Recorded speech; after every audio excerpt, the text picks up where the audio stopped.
Good evening. Welcome to the Warrant Committee. It's Thursday, January 23rd, 2025. Thanks for everyone for being here.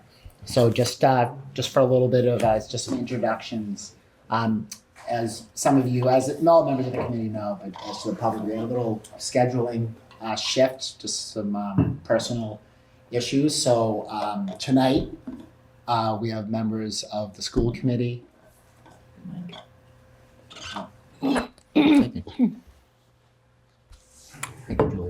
We have members of the school committee here. We have Dr. Burrows, our superintendent. We have consolidated facilities director. In addition to Arrow to discuss the school building project. So we're going to be we've addressed there are 3 school articles on the special town meeting warrant. We've already gone over 2. There's a new article concerning construction renovation at our Cunningham school to the 3rd and 4th floors. This is a new article that we've just received from the select board the other day. So we're going to address that, but members of the committee, if there are other questions that came up regarding the school building committee membership or the school building association money warrant, please feel free to ask any questions to those. I would trust that after presentation we'll have a discussion, and as I indicated yesterday, I'd like to have a vote on these articles this evening. After that, there's more. Town council, Attorney Mello is present, along with Town Administrator Nick Milano, who will be on Zoom. Mr. Mello is here in person. He couldn't come yesterday, but he'll be addressing one of our liquor bylaws, which is the consumption of intoxicating beverages on town property. So we'll do that after schools, and I hope and I believe, based upon our conversations yesterday, we will vote on that article this evening also. So that really leaves our planning board articles. Some of you may have heard there may be some citizens petitions we may have to address.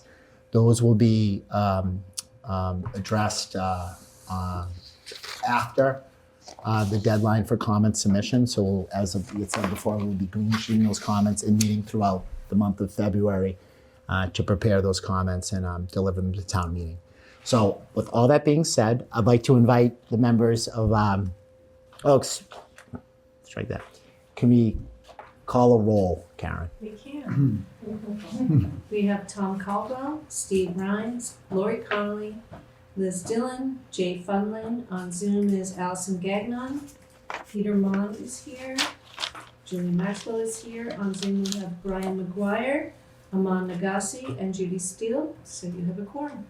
Okay, thank you. I'd ask the members from school committee, superintendent, consolidated facilities, to step forward in any order that you wish is appropriate. We only have 2 seats up there.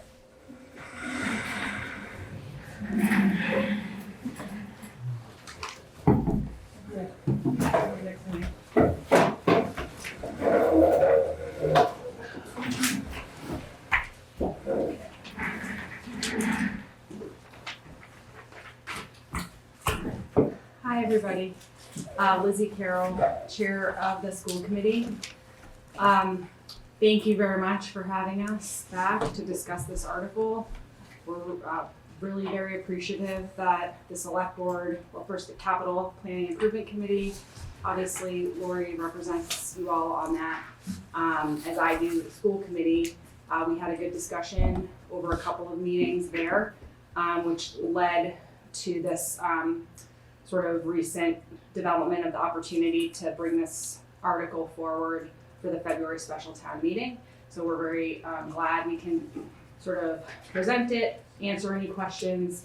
I am happy to have Anna Margis here as the chair of the Facilities Advisory Committee.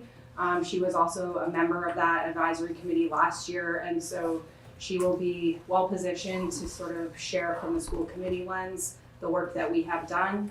And of course, Dr. Burrows, thank you for being here. He was supposed to be at Annie Junior at Pierce right now, but this was very important. I got to sing earlier. Very important that you could be here. And of course, our team that can speak to the details of the project as well. I actually, of the five of us, am least expert on the ins and outs of this actual requested proposal.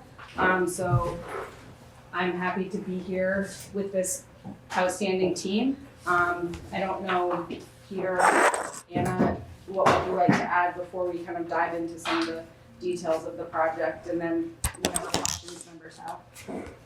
I guess I could just say that, echo what Lizzie shared, that we're really excited to be in front of you right now talking about this. We've been working on this issue of short-term space needs. Our highest density is in Cunningham and Collycott. We've been looking at this space for quite a long time, both I think in two respects. One, the open space on the fourth floor, which we desperately need, and looking at the third floor and the library and the dysfunction of that space currently. So this is really important to us. We really appreciate it. We know it's challenging because we're coming in terms of capital planning in over 2 years, and that initial estimate of $2 million was, as you know, we all know by now, was not nearly close enough to what the project would cost. So kind of a two-phase ask to the town, and just appreciate being here to talk more about it, answer questions, and go from there. Thank you, Dr. Barnes. Anna she's done a tremendous job leading the visioning and the sort of moving forward of this project, and Mark Loring working with you last year, and we definitely wouldn't be here without you, really keeping the urgency behind the need. So is there anything you want to say, just sort of? I'm really grateful to be here, and I appreciate you guys kind of expediting the process. Lori, thank you so much for your work on capital, and kind of expediting this process. It was voted on this out of facilities back in October, I think, and it has taken a long time, right? We started looking at the space in September of 2023 when we first.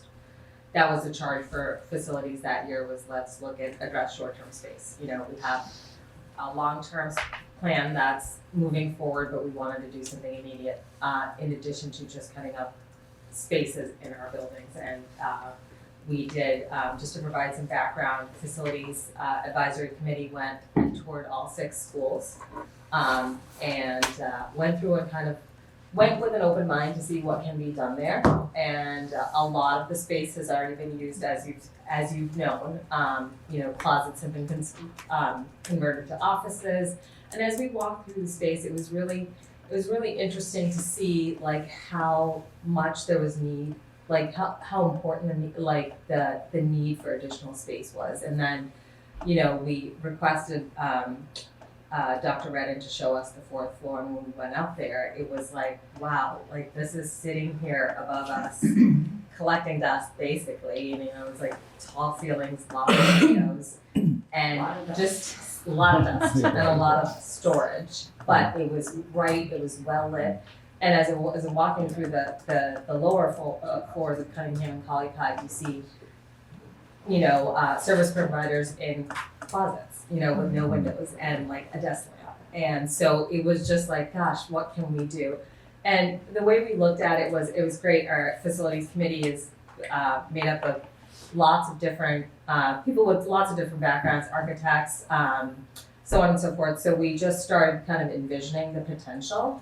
And going up there, it was really nice to see, everybody just went whoa, the space is here, so what can we do? So, and at the time, we were so eager to get costs, estimates and so on and so forth, but without doing, obviously, a full, an inspection or anything like that. So the initial estimate obviously was done just to kind of, here's a rough cost, just as a starting point, and we appreciate all your help last year kind of with that, and of course we're back because we had to do the next phase of it. And as we kind of delved into the project and we talked about more in that detail. So that's, and so anyway, I'm kind of rambling. Not My at all. first time talking at Warrant. But I just want to say I really appreciate you guys taking the time and having us back here again. You know, we want to work with you and be able to answer your questions and hopefully get to a good spot. Thank you. So, I'd just like to say that this is the place to ramble. Warrant committee. So you found a nice home. Our meetings, we like get like 3 minutes. I'm like, hey, did I go No, 3 minutes? Get a lot more than 3 minutes here. Yeah. Thank you very much. I appreciate it, and thanks for your work. So Anyone? Yeah. Tom, you've spent some time over the past couple of weeks helping us walk through, like, from your, you know, what is this project in terms of, this overview is helpful, and we should also, I didn't actually get to Hi, meet I'm you yet, Shelley. but Shelley is from Hi. Arrow Street, our architect. It's nice to meet everyone. Thank you for taking the time to join us Sure. too. You might have good insights, My pleasure. on like how the project has evolved, so, yeah. Yeah, I can talk to the basics. If we want real details, Shonali is the expert here. So they put together the plan for us. I've been working with this. I just come on consolidated in April, so kind of picked this ball up running. We've gone through walking through the buildings, finding out what we can do, talking with Arrow Street, and understanding what is realistic rather than the guesswork that was unfortunately done in the past. So now I think we're doing well with good numbers and good timing on how we can do it, when we can do it. So we have a plan. It's just a matter of putting that plan in place. Do you want to maybe talk about just kind of overall design, you know, Sure. what came up as you dug into Sure. third floor, fourth floor, kind of Absolutely. considerations around why we ended up where we did in terms of design? Sure.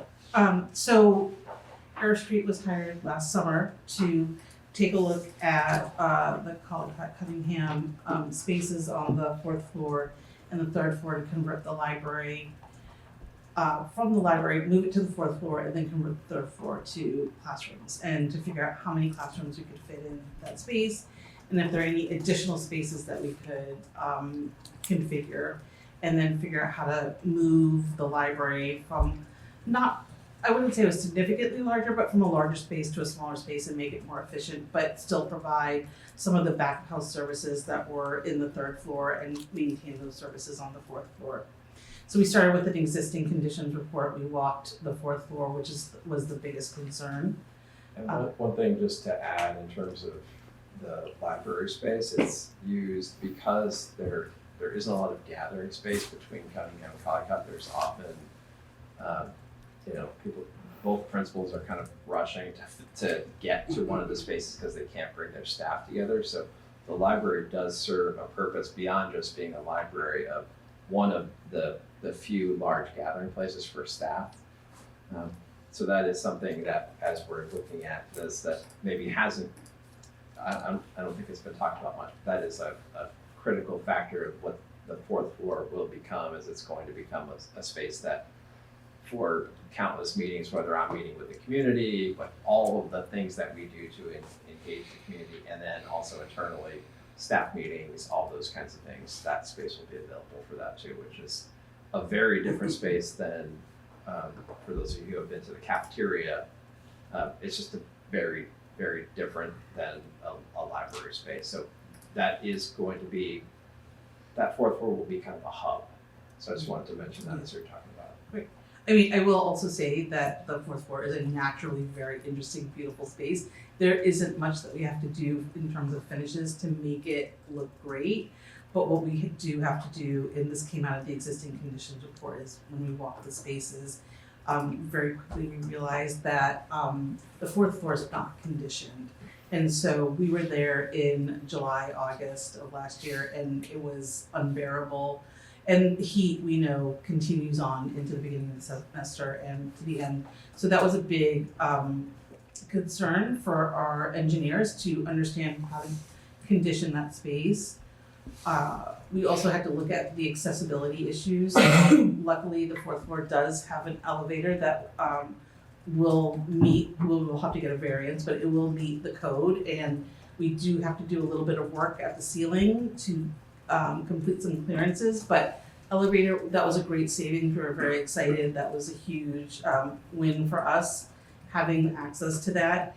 The other major challenge that we had to figure out was by code, because it is a library for children, you have to have toilet rooms on the same level as children. So if the fourth floor were to become a teacher's adult only space, you could go one level down or one level up by code to access toilet rooms, and then we would have them on the third floor. But because it's children, code requires that you have to have toilet rooms. So we had to aggregate one accessible and one a different, slightly smaller size. So luckily we found a corner of the library that already had plumbing, so we don't have to reroute plumbing, but we did have to move walls and secure the floors, ceilings, lighting, all of those things, and obviously new fixtures and tiled them. So those were the two things that on the fourth floor were the really expensive driving costs. The HVAC system, we found areas on the low roof that we don't have to do additional structural work so that it's fully supported and have clear runs of all the ductworks onto the fourth floor. On the third floor, really it was just walls, flooring, paint, lighting. We do have to reroute a few pieces of ductwork because of where the new wall locations are. And we also have to change the sprinkler heads. So the sprinkler pipes stay in the same location, but we have to relocate sprinkler heads to get the correct amount of coverage across all of those spaces. I should also note that the other cost in the fourth floor is also, we had to convert from a dry sprinkler to a wet sprinkler system because the wet sprinkler has a quicker reaction. And so because again, it's children, we went on the recommendation of GGD and best practices. What else? So we were able to get 4 classrooms, 6 offices. 2 of those offices can have double desks, so we're talking 10 seats for teachers or admin or however you want to allocate the office space. And we were also able to create a breakout space for kids to be pulled out of the classroom if they need some one-on-one instruction time. So 4 classrooms, it's a fairly substantial number. They're very basic classrooms. We're not putting any millwork, there's no plumbing. It is just basic classrooms. We have accounted for power and areas where you need to have whiteboards and cameras and projectors, but we're not supplying that equipment. And we're not providing furniture either. That will come from either reuse from other spaces. As for the library furniture, we are reusing the existing reception circulation desk, but we are recovering it. There are dents and scratches in the current desk, but we are using the exact same framework, the exact same desk, same millwork, and just refacing it to upgrade it. That's really the big description of like the work that we're doing. When I talk about it, it sounds substantial, but it is we've kept it as simple as we can, and being really cognizant of the financial constraints, but also providing, sized classrooms for the students to use to alleviate some of the pain pressures for Cunningham and Collicott.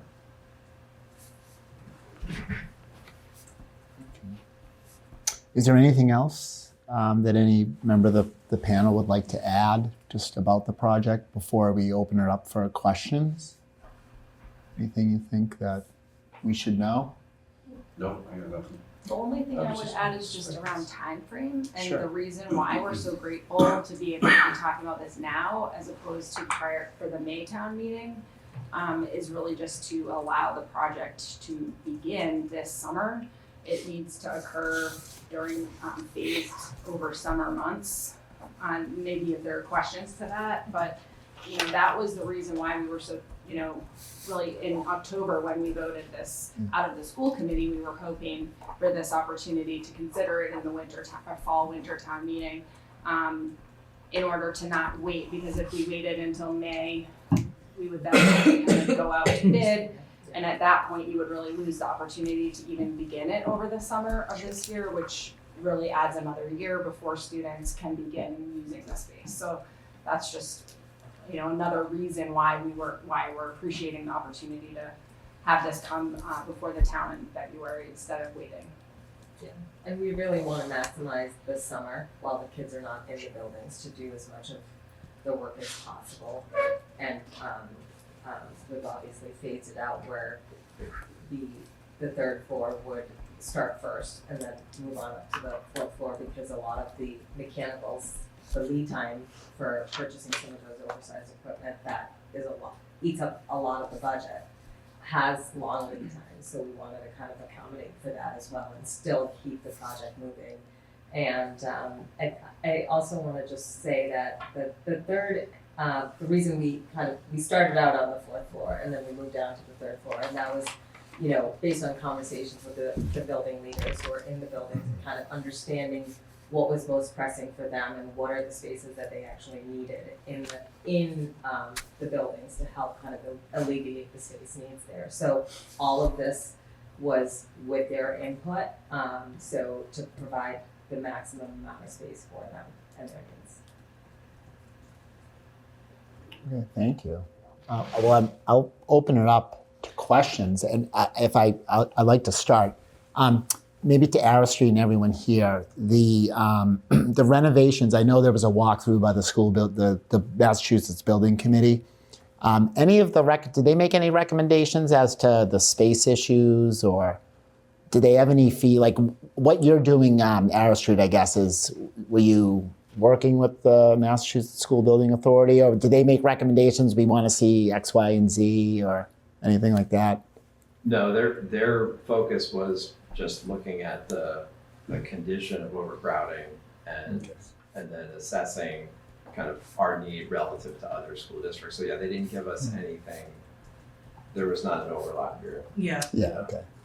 there were two separate. Yeah, two separate. Yeah, I just want to make that clear. These are just two separate things, and I guess one more, and I'm sure members will have anything. What's the biggest ticket item of this project? Like, if there was, might be hard, but like. It's your mechanical units. Yeah, And mechanical it's- units. Okay. Your mechanical units are, I could actually get you an exact percentage because I brought Oh, the estimate, but that would be great. It's a huge percentage of the costs. If you give me a moment, I can get you a percentage. Absolutely. And add it up, but it is, the mechanical unit is what is driving the cost. Well, yeah, and just take your time to look. And there was a question came up just the other day, which is about the cost. So I'm just trying to flag that just for the committee. Oh no, and I assume this is like heating, ventilation, and like condition. Anything else? If you could mention that's included in the mechanical cost, would be great.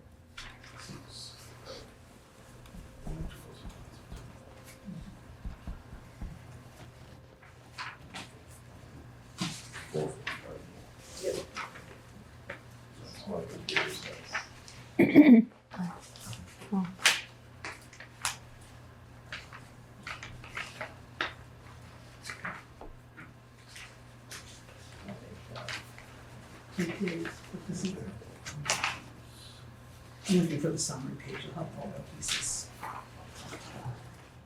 And just to clarify, because we went into the third floor, the scope also doubled, since we were here last time for the additional. Of course. So that's part of the cost increase, that we're down, we're doing 2 floors versus just one. Just the one. While we're waiting, I remember Jay or Steve, anybody, remember when there was a Milton Art Center? It's on the 4th floor. Do you remember that? No. There used to be an art museum up on the 4th floor. And it was also the cafeteria when it was the junior high school, I think. Back in the day. Yeah. People told me that. I didn't grow up here, I don't know. How was the Many pizza? people said, oh my gosh, I used to have lunch. Little history. Library too. That's Yeah. not gonna help me. Yeah, it was the art. Art center. art Yeah, that's true. Yeah, so it's had a lot of uses. I don't know why, I haven't heard why it was abandoned, so to speak.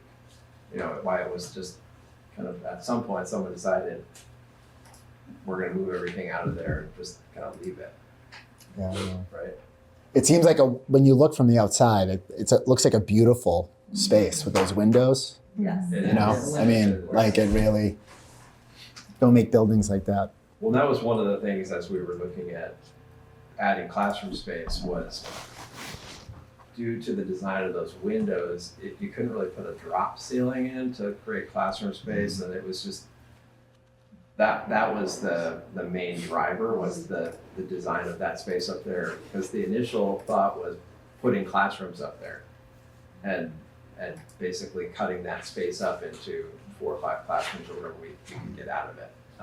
And then as we looked at it, we realized the cost would be significantly more to try to do that work up there. It'd be easier to have it be a library space, which it kind of was designed as like a large open space. So that was kind of the genesis of that shift in the design.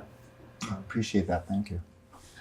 So just material costs, not including any of the overages that our estimator included, any of the escalations or any of those contingency fees which are added on top of the materials cost. It's just under $1 million just for your HVAC materials. So that is a substantially large proportion of the budget. I guess just a follow-up, is there any other than that you could just mention to the committee in terms of costs, Sure. percentages or anything? So you're looking at roughly another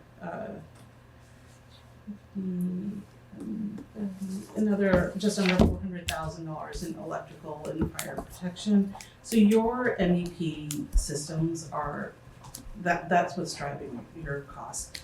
We have about $160,000 total in interior finishes. That's your drywall, your carpet, your paint, but we're also talking about 2 floors. So, and a little bit of tile in the toilet rooms. So that number is not surprising considering the amount of square footage that we're offering that covers very basic finishes. Like we haven't done anything fancy. So, that's really where you're going to see the bulk of your costs. There is cost for demolition and some abatement up in the 4th floor. We have to remove the flooring, but again, that's where you're going to see the bulk of your costs. So you're looking at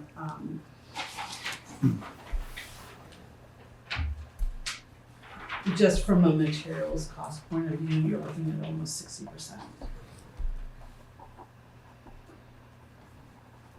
Is that I'm not considering what you're getting, right? Like, currently you have all of this, what I consider the 4th floor, a beautiful space. It has a beautiful skylight. It's currently unusable. So you're converting unused square footage into usable square footage, which you're gaining substantial amount. That to me is probably right in line with what you need to do to convert an attic space. Yeah, so if you don't do the work, you can't use the space, so that's part of the issue. And I'll stop, like I feel like I'm monopolizing this. Just for the facts, just for the record, what's the square footage on each floor that's going to be renovated? I don't remember off the top of my head. I appreciate it. 56, yep. That sounds about right. It's just under 6,000 square feet, and then it's just, 3rd floor and 4th floor, I think is just above 6,000. correct. That sounds about right. Total? 3,000 each? 11, No, 11, 650. just, yeah. I'm sorry? 11,650. 11 Just under 12, I guess. And my last question right now is the abatement, is there asbestos up there? Is there something? So what we've called for in the specs is for the contractor to come and do additional testing, and what we're suspecting is that it's in the floor. We have a report from the town that says that it's cleared of asbestos, but there's glue that's been exposed. And so we will have, once the bids go out and we talk to the contractor, we'll need to understand, can they cover over it and seal it, or do they have to do an abatement? So that there is some money carried Okay. in the estimate. We just don't know which is the more economical path / correct path in terms of what the conditions are, and we would need the contractor to advise us on that direction. We can only allow for it to happen in the drawings and the specifications. But you've provided for that if an official abatement, if they had to come in They and have to bag come the in place. They have and to like, come and do the report and let us know, Okay. and then we can make some decisions from there. If needs to be a fully abated space, we don't have enough money in there, but based on the report that we received from Milton, where our understanding is it does not need to be fully abated. So based on the existing information, that's what we're. It was done in the past. We have that report. There's one section of tile floor that was the cafeteria years ago, and that's the issue. We just gotta make sure. All the other areas were taken care of according to the report. I don't have any other questions, members. So, Julia? So I will ask the obvious question that I presume has been answered many times, but I have not seen the answer. Why was the space not considered previously when looking at solutions for the space issues that our schools faced? I mean, I wasn't here. I think there was a lot of talk about the issues, but not enough like moving towards action. Is kind of what I think probably was happening, and maybe holding out for, like let's not do a partial, like let's not do this partial piece. Let's try to fix everything at once. So I know, 2 years ago the font was looked at around this time. I think maybe those kinds of solutions were a focus, and let's try to find the solution, so to speak. And so there was not as much energy put into this issue, which I think is, I think as I shared previously, is both a short-term like remedy for lots of things that are challenging at Cunningham and Collicott, and it's a long-term investment that, regardless of what happens with a new school, that space is going to be used in perpetuity as long as that building is there. And what was the fourth floor originally, like, why is there an empty fourth floor in the first place? What was it built to be? Just history-wise, when they redid the buildings, it was just never planned it was storage, and that was it. That's why the sprinkler system is a dry system. There's no air handlers up there because it was just going to be storage or just an attic. So they never really planned, back when they redid the schools, probably back in 2000, that was 24 years ago, but I didn't see it. Okay. And then, There was I probably just some. wanted to kind of add a Yeah. little bit Can to you- your first. just grab a mic for the people online, thanks. That was really loud. I think this one. But, and I don't really know, all I've heard, like, when I came onto the committee, it's like, hey, we can't put kids up there. Like, there were lots of conversations, lots of things that were said. And then I think last year, our first year, Mark and I, on facilities, we were like, all right, let's really focus on short-term space, And the best way to go about doing that is to walk around with the whole committee and just kind of brainstorm ideas. And I don't know if that was necessarily done. I may have done in pockets and conversations, but really what we needed to do was just look at it as a clean slate. And we looked at different ideas at different schools, right? Like if it ever comes to a point where we need to do something somewhere else, like we're a great committee with lots of creative people, a lot of creative thinking. And I think, we're always coming up with solutions, right? So, but then when we looked at this particular one, something that looked like a non-viable option all of a sudden was like, well, maybe let's see where this can go. And it was just, it just opened a lot of possibilities for us, just seeing the big windows. And we talked about getting a longer ladder, for instance, like, for fire safety and so on and so forth. So a lot of brainstorming went into this to kind of say, okay, let's look at it. And then when Shonali came on board and said, hey, it is a viable space if we put in the work, and that was huge to hear, because till then, like, there was a lot of like, oh, I don't know if we can put kids up there. I don't know if we can use it. It's been kind of unused. And there has been a lot of history, right? Like, it was once a cafeteria, it was once an art room, and you hear a lot of things, but I don't really know how much it was really pursued. But this time we were like, all right, let's figure this one out. I just want to say one thing. To whoever came up with the idea of moving the library from the 3rd floor to the 4th floor is what really unlocked the potential for the 4th floor, because you can't put classrooms up there.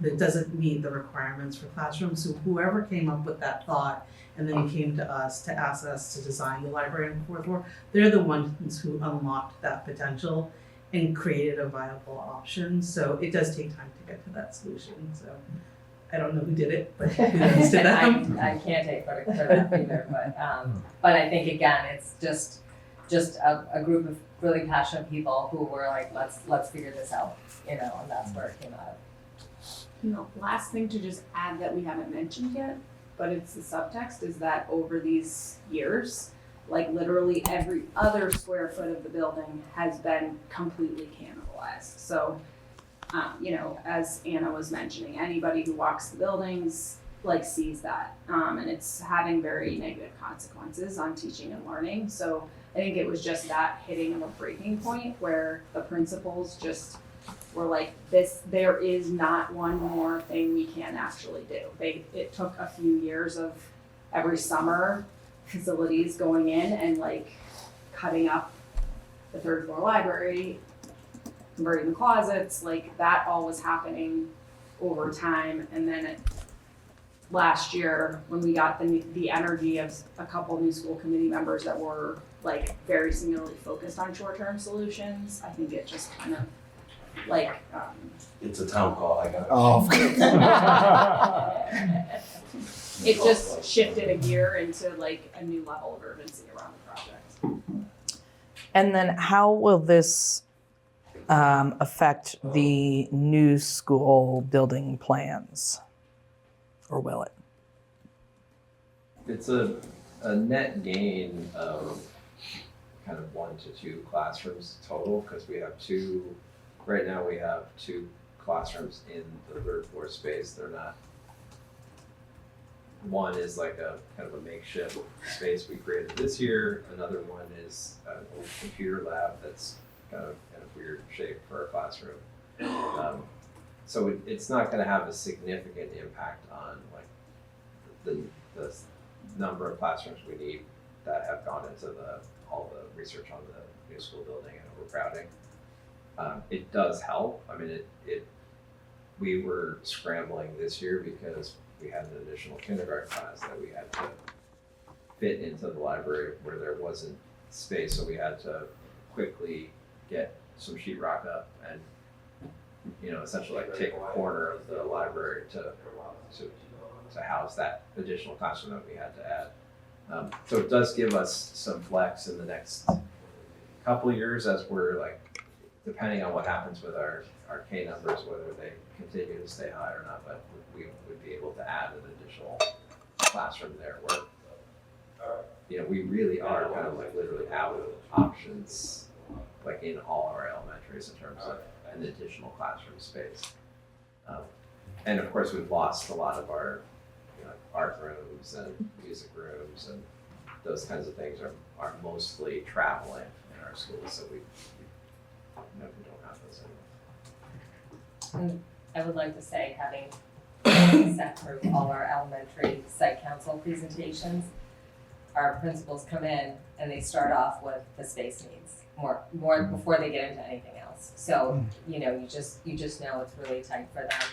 And so I feel like as a school committee member sitting at the table listening to them, I feel like we have to do something quickly that's gonna give them a little bit more than just, you know, let's find this corner and put up a wall, you know, so it's just, and again, the way it is done in the plans, the way Shonali and her team have designed it, it's done very thoughtfully so that, you know, when the new school gets built and so on and so forth, this is not like, you know, a wasted space that's never gonna be used. So it's done thoughtfully, the way the library is designed, it will continue to be used for forever, you know, so it's an investment that you make, and it's not like, hey, we're gonna spend this money now and then it's just gonna sit there and collect dust, just like the current attic, and that's not the case, and that's why we wanted to, in the design going in from, designing both the third and the fourth floor to like really integrate that space and use it instead of just focusing on the fourth floor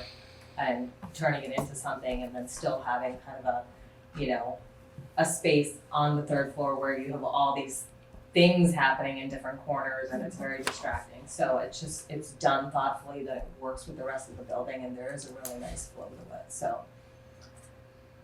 also a lot of thought went into the design.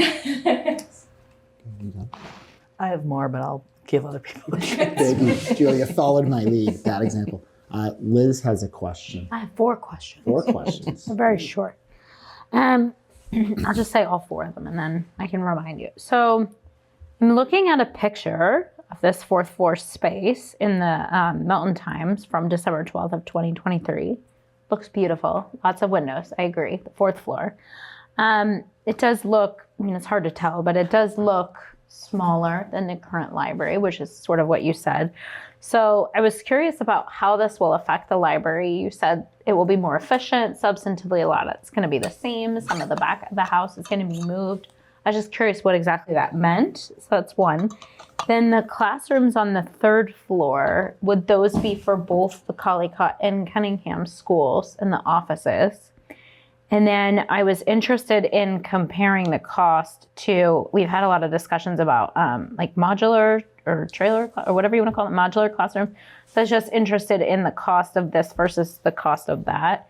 And then I just interested in a monetary, sort of an overall monetary breakdown about how we came to, I mean, you explained a lot of what costs money and I really appreciate that, Shonali, but like sort of what is the $3.5 million broken up? That's all of it. Okay. So I mean, in terms of the space and the difference in size, there's a net gain because right now, I don't know when the library was just the library and hadn't been taken over, but it's kind of like a rabbit warren, you know, in terms of the structure now. So I think it will be, in terms of usable space, I think it's you know, if you go up there, you do kind of like experience. It's got a pretty nice breadth, that space. So I as I think about our other, and I don't have the numbers of the other libraries throughout the district, but it will be definitely comparable in size to our other libraries. Like I'm thinking of a Tucker, I'm thinking of Glover. It's actually bigger probably. So I think the space, I haven't heard from anyone who said like this feels like it's getting small. I mean, I think it's gonna feel adequate, like in terms of the size. Your second question was around classroom. Whether they would be for both Collycott and Cunningham Yeah, schools. so they are right now. So we Right. do have like a flex where we'll have sometimes a Collycott class on the Cunningham side and a Cunningham class on the Collycott side. And it's not like West Side Story. You can't tell when you go from one to People the don't- other, people don't honestly. like walking down the hallways. You don't notice when you cross over the invisible barrier between them. The only complication is sometimes the announcements, if you're on one side or the other, you get the Collycott announcement or the Cunningham announcement, so that is slight confusion for some people, but we kind of managed for that. And that was one of the draws to the space for me, is that the high ceilings, obviously, so it feels big, and the windows really just open up the space, and the way the alcoves are set up is great for, you know, like reading nooks and so on and so forth. So it just felt like a library. The other thing too is having both schools have access to it, which was another thing too. So it's like, you know, we talk about like modulars and where we would find space to put it, because then you're taking away from playground spaces or space for kids or green space, and space around those two schools is pretty tight. So I think just looking at this from like a usability that's not going to inconvenience just the current setup, it just adds to or enhances the current experience was a big draw. Question about modulars. The pricing of the modulars versus the cost of this. Some pricing. Yeah, there is an older study that I didn't bring, because it basically, that particular study did the whole district, and it was talking about modulars at every school. I guess the only thing I could add to trying to put modulars, because I think the biggest, and I'm not an educator, so I'm not gonna say we should be putting kids in anything, but the hurdle with putting modulars at Cunningham Collycott is there is no space. There's just no extra space there to put them. And that's, from what I see, that's probably the biggest need right now, and we have the space. That just makes the most sense to utilize that particular space. And it's a permanent investment, is the other. Yeah, the modulars are, unless you got, you know, a permanent type building modular, similar to the new animal shelter, then, you know, the short-term ones are only, you're only gonna get 10 years out of them at best. And I think the cost would be greater than what it's gonna cost to take care of this. Price breakdown. No. The last one was if you could give a general price breakdown about the 3.5 million. I can just sort of list I did the out math. sort of the components of what, how all the components that got to the 3.5. So you understand sort of all the pieces of it. So for floor 3, and also I just want to say that we had to do the estimating and broken down for the floors because of the phasing. It just makes it understandable because there's different costs associated with the different start times. So floor 3, obviously there's no foundation work, there's no steel, there's no columns, none of that kind of work. But you start with the interior construction, which is the partitions, the interior doors, and there's a little bit of specialty, what they're calling specialty mill work, but that's a lot of the framing that goes around the doors and stuff like that. So the naming's a little deceiving. There's no work on staircases, but there is interior finishes such as wall finishes, floor finishes, and ceiling finishes. Also, understand on the 3rd floor, there are temporary classrooms, and there's also a giant soffit in the library that's kind of like this curved thing over the circulation desk. And the ceiling has to get reconfigured for the walls. The partitions have to go up above the ceilings for sound, so it doesn't get transmitted between the classrooms. It makes the classrooms better. So there is ceiling work that needs to be done. And then obviously there is some HVAC work with the rerouting of the ducts, and then the sprinkler heads having to change because the ceiling height changes. There's electrical work, lighting, some communications and security connections to your existing systems. And then there is the selective demolition, and there is money being held for some abatement on the 3rd floor as well as the 4th floor. We don't expect it, but we're holding money. We would rather run a little conservative in that particular regard. For the 4th floor, for the exterior, the equipment on the 4th floor needs to get ducted out to the exterior. There's an existing window / grill that's hidden. You can't see it in the main body of the room. It's in one of the side rooms. So we're removing that and ducting it and sealing it. I was very lucky that it existed, so we didn't have to cut into the exterior wall, but you do have a little bit of money there. There's a little bit of money in roofing to reflash where some of the exterior equipment is sitting on the lower roofs where it has to penetrate down. So we need to reflash and re-secure the roof so there's no leakage. So a little bit of money there. Interior construction, again, partitions, interior doors, specialty millwork. That specialty millwork also includes the refacing of the circulation desk. There is a little bit of work on the stairs on either side that's coming into the library. Currently, the flooring that covers the stairs does not run continuous up to the library level. And that becomes a tripping hazard, particularly for little kids. So we are calling for new material, new flooring, new painting in those stairwells. So obviously it's safe and continuous. We're also carrying some specialty paint, to make the stairs fun and exciting for kids to want to go to the library. There is some work on the elevator for cleaning the finishes on the interior, but also it's again that ceiling clearance.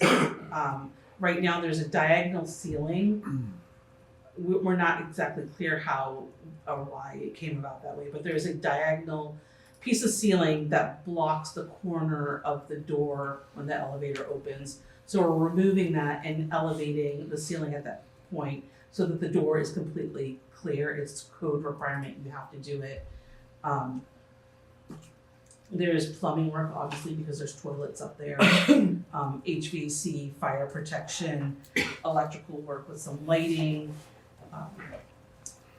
Again, with the fixed furnishing, there's some cost associated with the circulation desk and then the abatement costs. And there'll be minimal demolition with some of the existing doors and walls. And those are all the components that equal the cost of the project. I don't know if that really answers your question. IT, didn't we have to do some IT work up on Yeah, that, four? Because we don't have anything up there now, so we have so there's, to- that falls under the communications, electrical. yeah, the communications and security systems. We have Allison and then Steve.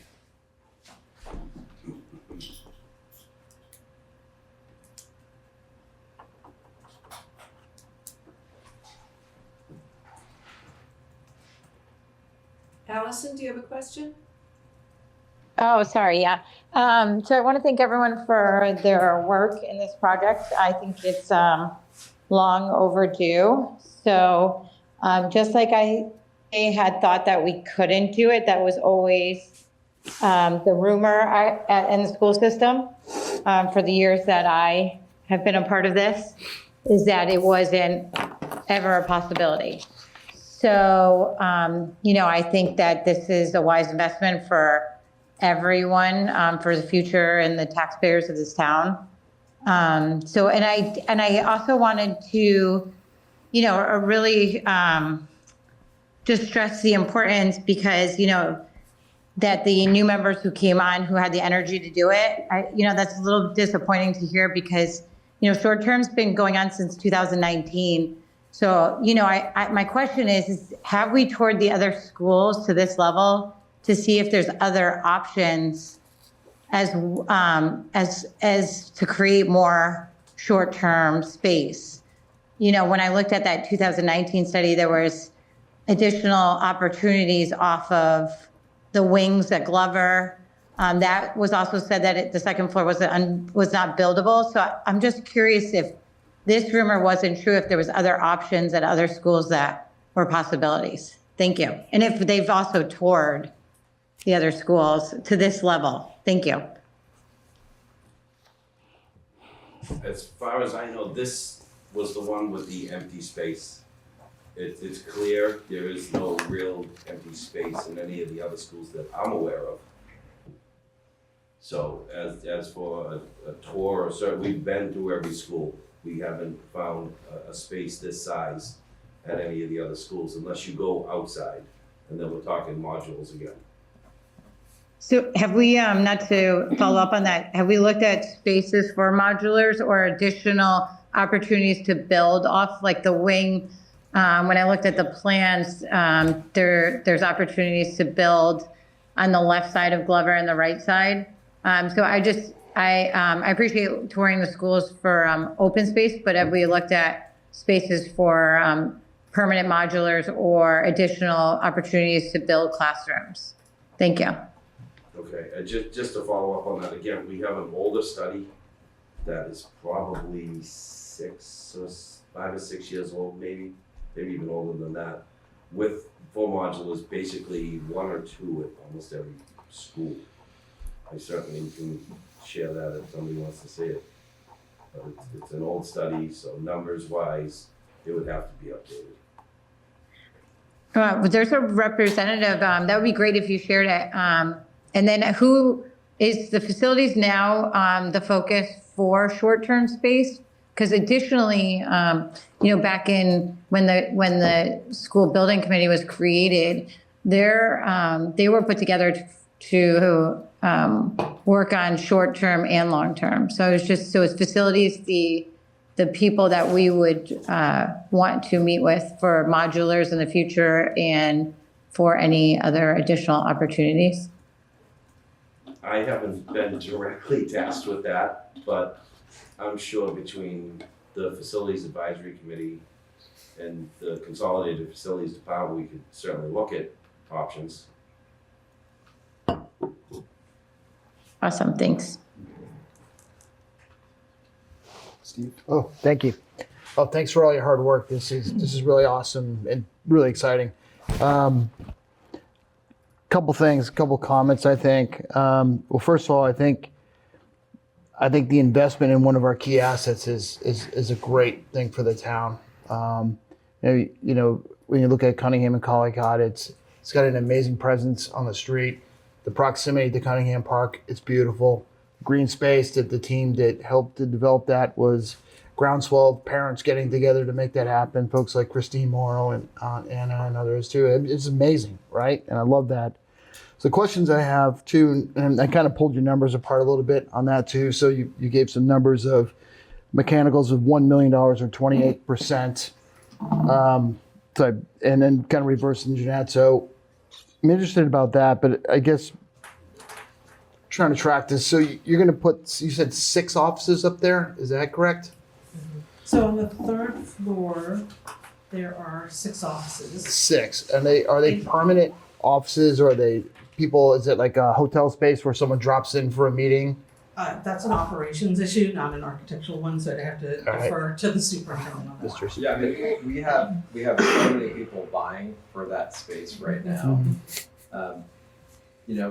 We were talking about this. There's a shared space, a breakout space that's more like that hotel space you're talking about, right in the middle on the 3rd floor. I think the other office spaces probably will be occupied by different people. Right now, we started. If you look at the design of our office spaces, they're designed for 1 person. We have 3 people in them. There are challenges right now in terms of privacy and making confidential phone calls and things like that. So I think we would be, when this space is available, we have a lot of people ready to move. And so we'll have a conversation to say, like, based on, and of course this is a phased project too. So we're gonna look at, like, in year 1, like this will be a way. I think we'll probably have a transitional approach to the space in year 1, and then once the project is completed, then we would kind of learn from year 1 in using that 3rd floor space, and then also looking at the additional space on the 4th floor. And there is, what is the office? I know we have community schools, right? Community schools up there, there's an IT office, and then the librarian will get their office back because they currently from my understanding, got kicked out of their office. Oh, jeez. So they are gaining some space back. Well, that's good. That's good. I personally like the timing of you presenting this, because I think if you're presenting this in May, it's a crowded room with a lot of competing interest on this, and I think getting this through now is smart. I love this project personally. I think it's awesome. Both my kids went through Collycott, so I'm a little biased. I think it's awesome. One of the things I heard earlier, and I know it's a new team now, I heard that action was a little slower with the previous team. Perhaps, maybe I think I heard that a little bit, or slower to react. I like that you're proactive in doing this. I like your approach, and if we could keep working together like this, I think it's what we need. There's a lot of good ideas. You folks have great ideas, so let's work together to figure that out. So more of a comment more than a question. Sorry. Nice work. Yes. Thank you. Look around. Okay, Julia? No, did Yeah, Jay, would Jay, you go like, ahead. Julia, would you defer? You know? Yeah. Yeah, Jay. Okay, sure. I'll ask a few and maybe keep a few in reserve. One thing. So, unlike my colleague here, I don't know these two schools at all. So, quick question. I assume the answer is yes. I mean, right now the library is in between the two schools, in my imagination, and the library is going to be more on the Cunningham side. So, can you speak to, will it still be accessible to Collycott? Is that a really dumb question? No, it's a good question. Yeah, I mean, it's still accessible. It's essentially, if you're looking at the building like this, and third floor is here. Right now, the library is, I'm not sure it's exactly in the middle. It feels to me like it's a little bit over towards Collycott. So now it's shifting from here, it's going up to the fourth floor and moving over here. So it's just really just from Collycott, it's going through the current library space, and then there's the stairs are right there up to the fourth floor. So I'm a Collycott student, it's library time, my teacher leads me where? Well, a student could still, I mean, students aren't running around Collycott without teachers. That might help with the overcrowding if we put some of them in the. They would be, Right. a teacher would walk with the students to the space. Okay, I'll take your word for it. Another question, you addressed this a little bit, and why can't we put classes on the fourth floor? Or why would that be cost ineffective? Sorry, if you want to put classrooms on the fourth floor, one, the dimensions of that space are not the greatest for classrooms. I did not bring a plan of the fourth floor, so I apologize. But if you all look at the existing photos, I know somebody has it on their screen. There are all these little bays off of the fourth floor. These sort of dormer, small. They're only Almost like reading nooks. yeah, like reading nooks, and they're roughly 3.5 to 4 feet wide. Okay. You can't even fit, like we couldn't even fit like furniture in there. There's just not enough clearance. Okay. That's eating up a huge bulk of like that square footage. And so it doesn't, to have a dimension of a classroom that works really well for the educational goals of Milton, the depth of that space, there wouldn't be enough space for a corridor to reach from one side. So there's stairs flanking the space. There wouldn't be enough space for a corridor to get from that stair around to the other stair. So that's issue one, the whole egress issue. And you wouldn't be able to fit 4 classrooms up there. So that's layout one. Pretty good. Second thing is, when you have, let's say hypothetically that we could get 4 classrooms up there, the number of toilet rooms that you would need to support that number of students would increase substantially. And you would also then have to put separate, at least one, maybe one toilet, if I remember my math correctly, that's a toilet room that's dedicated to adults. Okay. So there's those issues, and those are the big ones.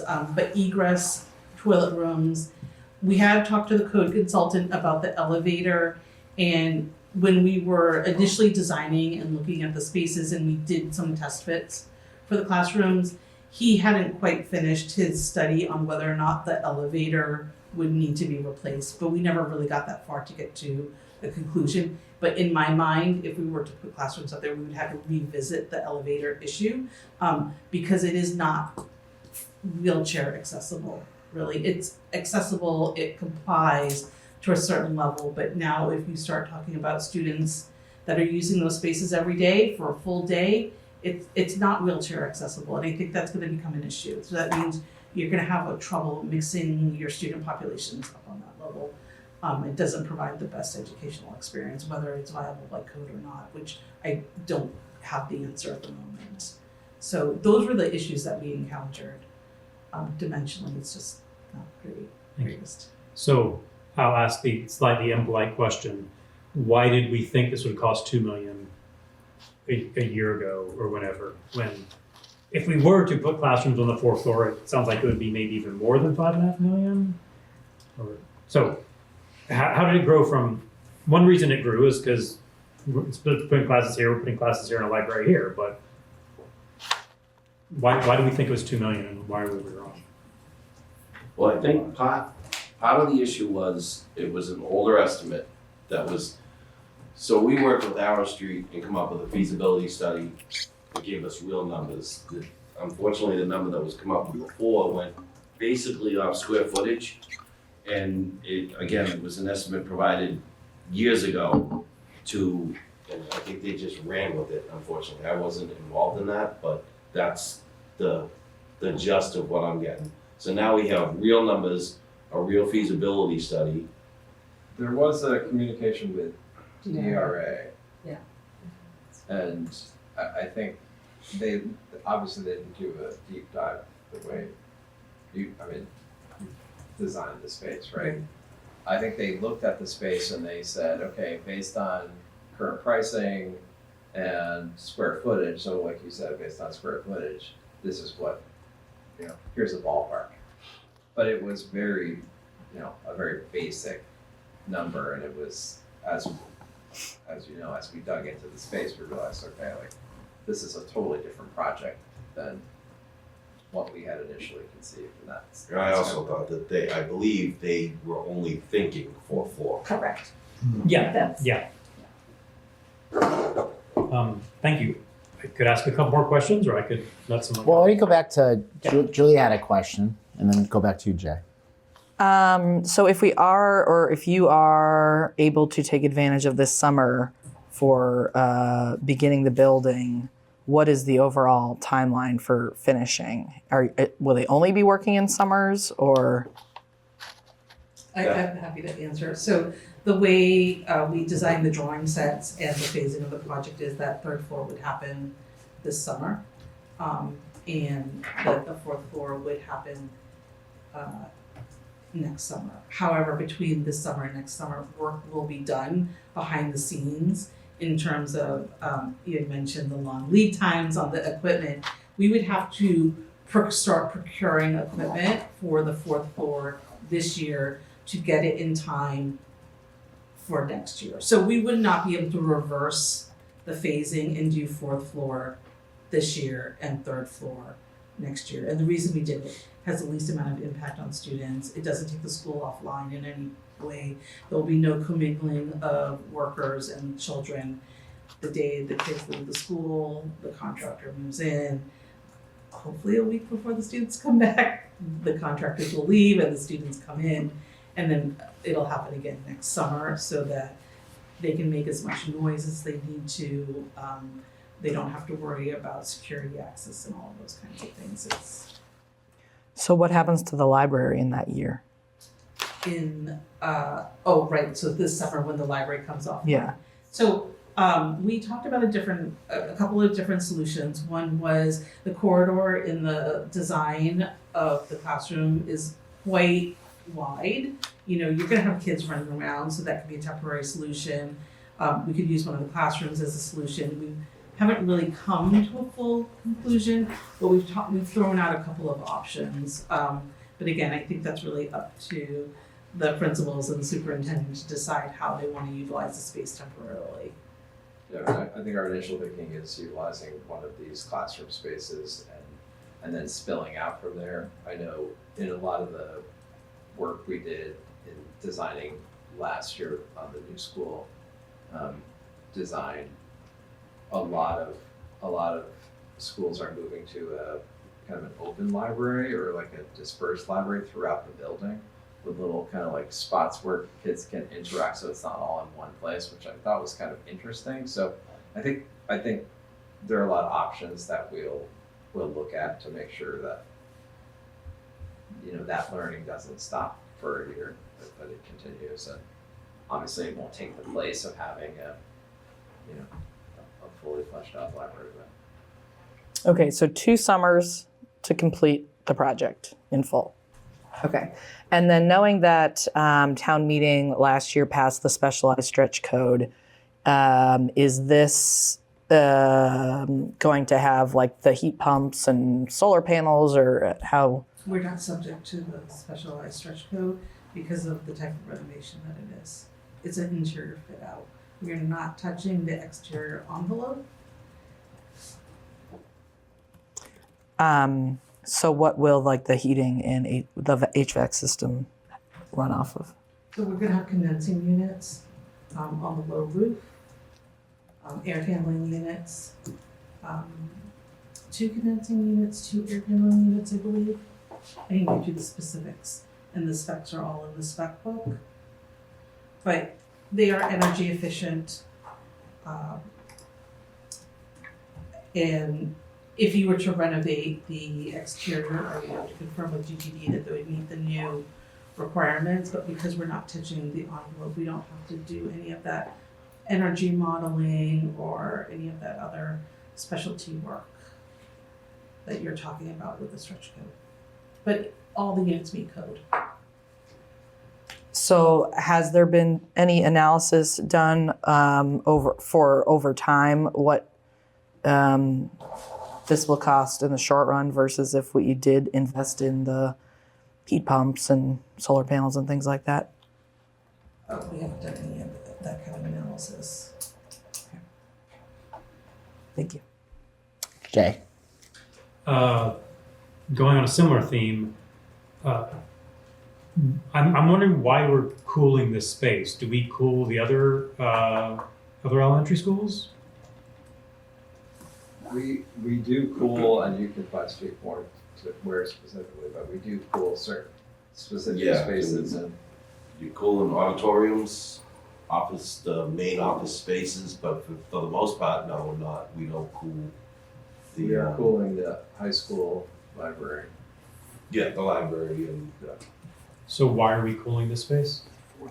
the top, excuse me, the attic. Yes. I think because of where it's situated and what we found when we had the walkthrough is extremely warm up there. So I think to condition that space, it's almost necessary. Did we look at the option of not and put a dollar number on not air conditioning? It's GGD, who is the mechanical engineer's recommendation. I'm sorry, I can't. GGD, who's our mechanical engineer, made the recommendation that it needs to be cooled for personal comfort, that it's not an occupiable space with the level of heat that gets trapped up there. Is the floor below it? So is it because it's the 4th floor? It's because it's the 4th floor, it's because it's an attic, it's an extremely hot space. Windows. That's what I'm thinking. Open the windows. You can't even reach I them. think they do. They're set up Yeah, higher. those windows are probably 8 feet off the floor. Yeah, you can't reach them. Just to make a comment on that, I mean, realistically, if you've ever gone in a house in an attic in the summertime, it's hot as bananas. It's hot. These are kids going up there. I mean, this is a worthwhile investment to keep them cool and focused, because let's face it, in the springtime, I can't speak for everybody else, but for me, when it started getting hot, it was hard to pay attention. And if it's 1,000 degrees in the room, how are you going to block it in and focus? It's only a getting no-brainer hotter. to cool. It's a no-brainer to cool space. I mean, it's Especially if you're building it to, you're putting it to the studs. I mean, everybody who does a renovation on their home isn't like, they put an HVAC in. Or they put, like, are you gonna build the new school and just open up the windows? No, you're gonna put a central air in there, a cooling system. So anytime you do a renovation, you add what would make the environment more comfortable. I definitely appreciate hearing that from my colleagues. I feel like we have to ask the hard questions. This is a question I can imagine coming up on town meeting floor. Sure. When we get into I this. also want to say, when we say cooling, we're not talking about turning the temperatures down to like 60 degrees and it's a nice frosty like you experience in a hotel. Right? This is for air circulation. Yeah. This is for comfort, which is a different level of experience. This is not cold. It is not your traditional air conditioning experience. Okay. This is purely for comfort, and I just like to reiterate about how hot it was. We were there for an hour. I personally was ready to pass out. It was hot up there. And if you're gonna have teachers using that space in the summer for project planning and for other events, I know that there's students hosted during the summer, that space would not be viable. Still on the HVAC, I work for Eversource, so I know Mass Save is a big thing with us. Have you looked at Mass Save rebates? Is that part of the budget? We did not look at Mass Save rebates for this, but it was part of one of the questions that we'd be sending to the bidders to see if they could help have that conversation. The scale and the scope of this project, we were unsure of the rebates at the time. It would be working with the subcontractors more specifically for guidance on that particular one. Okay. I have a. Hey, can I go to? Sure. Ron. Ron has a question. Hi, thanks for the presentation and the information. I don't know much about library design, but I assume there have been a lot of advances in how modern libraries are built today. And I would think a lot more technology and a lot more technical capabilities for students to learn. Will this library be provisioned like the current library, or are we going to try and make it more modern? And is that kind of cost baked into this development budget? Thank you. Well, we're going to tie into the existing building system. So if you want access to the internet and all the things, that's going to be fully available. I'm pretty sure that there's an existing Wi-Fi system that we'd have to talk to the subcontractor would talk and tie into all that system. But the kind of technology that you're talking about, particularly for the elementary school level, will come from the hardware, like the laptops, the devices. So yes, all of the space will be cabled and you'll have access to it, but I think the level for the elementary schools will really depend on what kind of devices are provided to them for their use.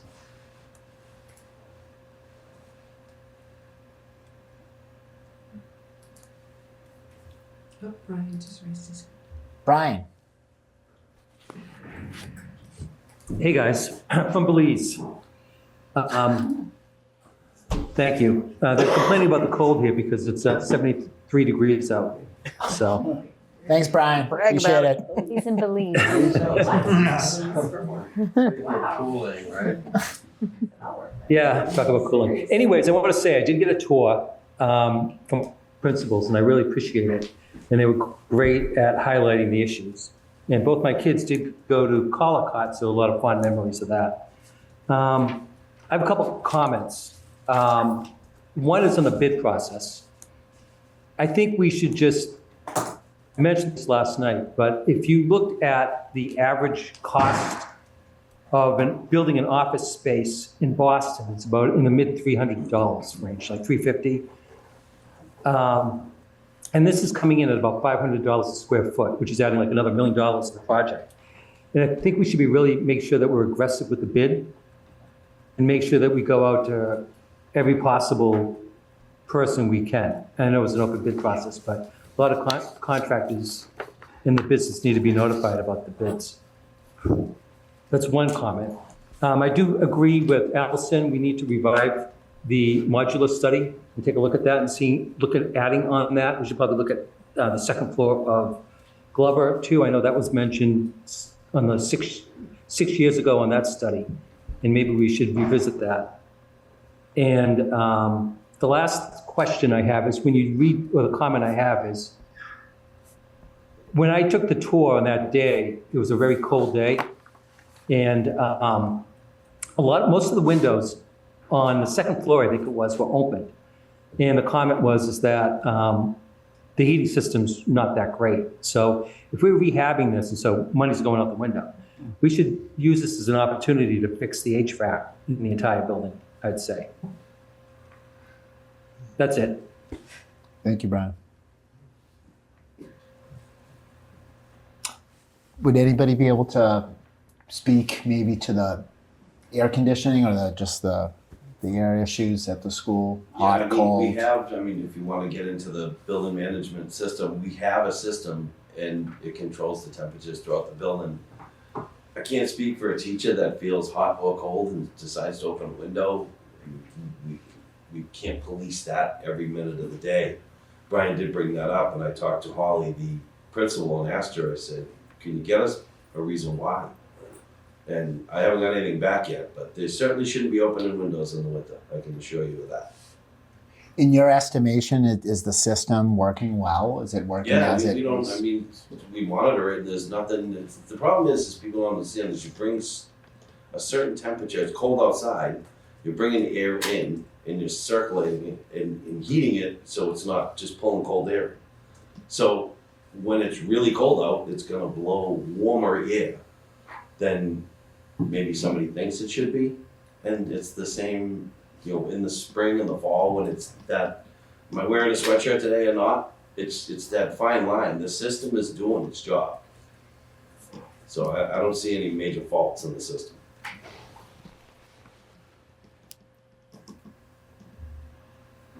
Jay? You spoke earlier about, so there's a question of, will this change our need for a new school? And I believe your answer was no. I guess my question as a follow-up to that is, you had the MSBA tour Cunningham and Collicott, and now we're building something to improve the situation at Cunningham and Collicott. Will they feel like it's a bait and switch? Will this endanger our MSBA?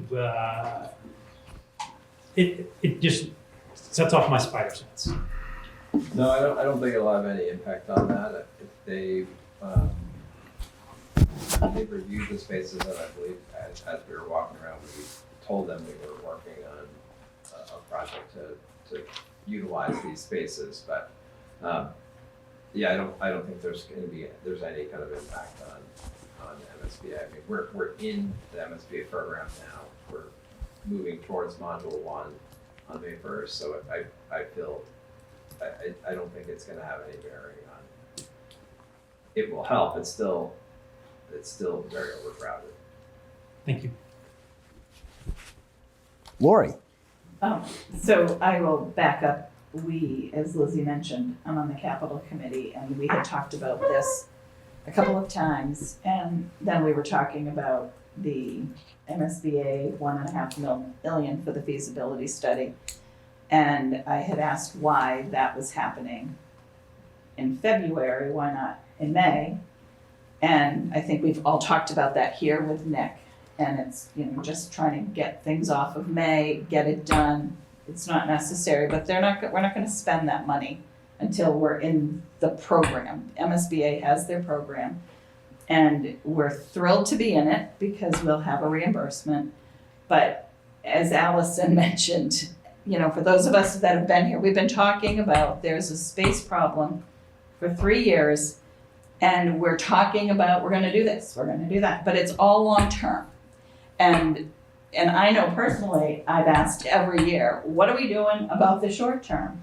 And we weren't doing anything. I mean, we're talking about it, but we weren't getting there. But now that we got it, you know, these guys, Mark and Anna on the facilities, you know, did the 4th floor and made that happen. So, and then when we were at Capitol, we were talking about this was go to May, but we wouldn't start it this summer. I'm like, oh my gosh.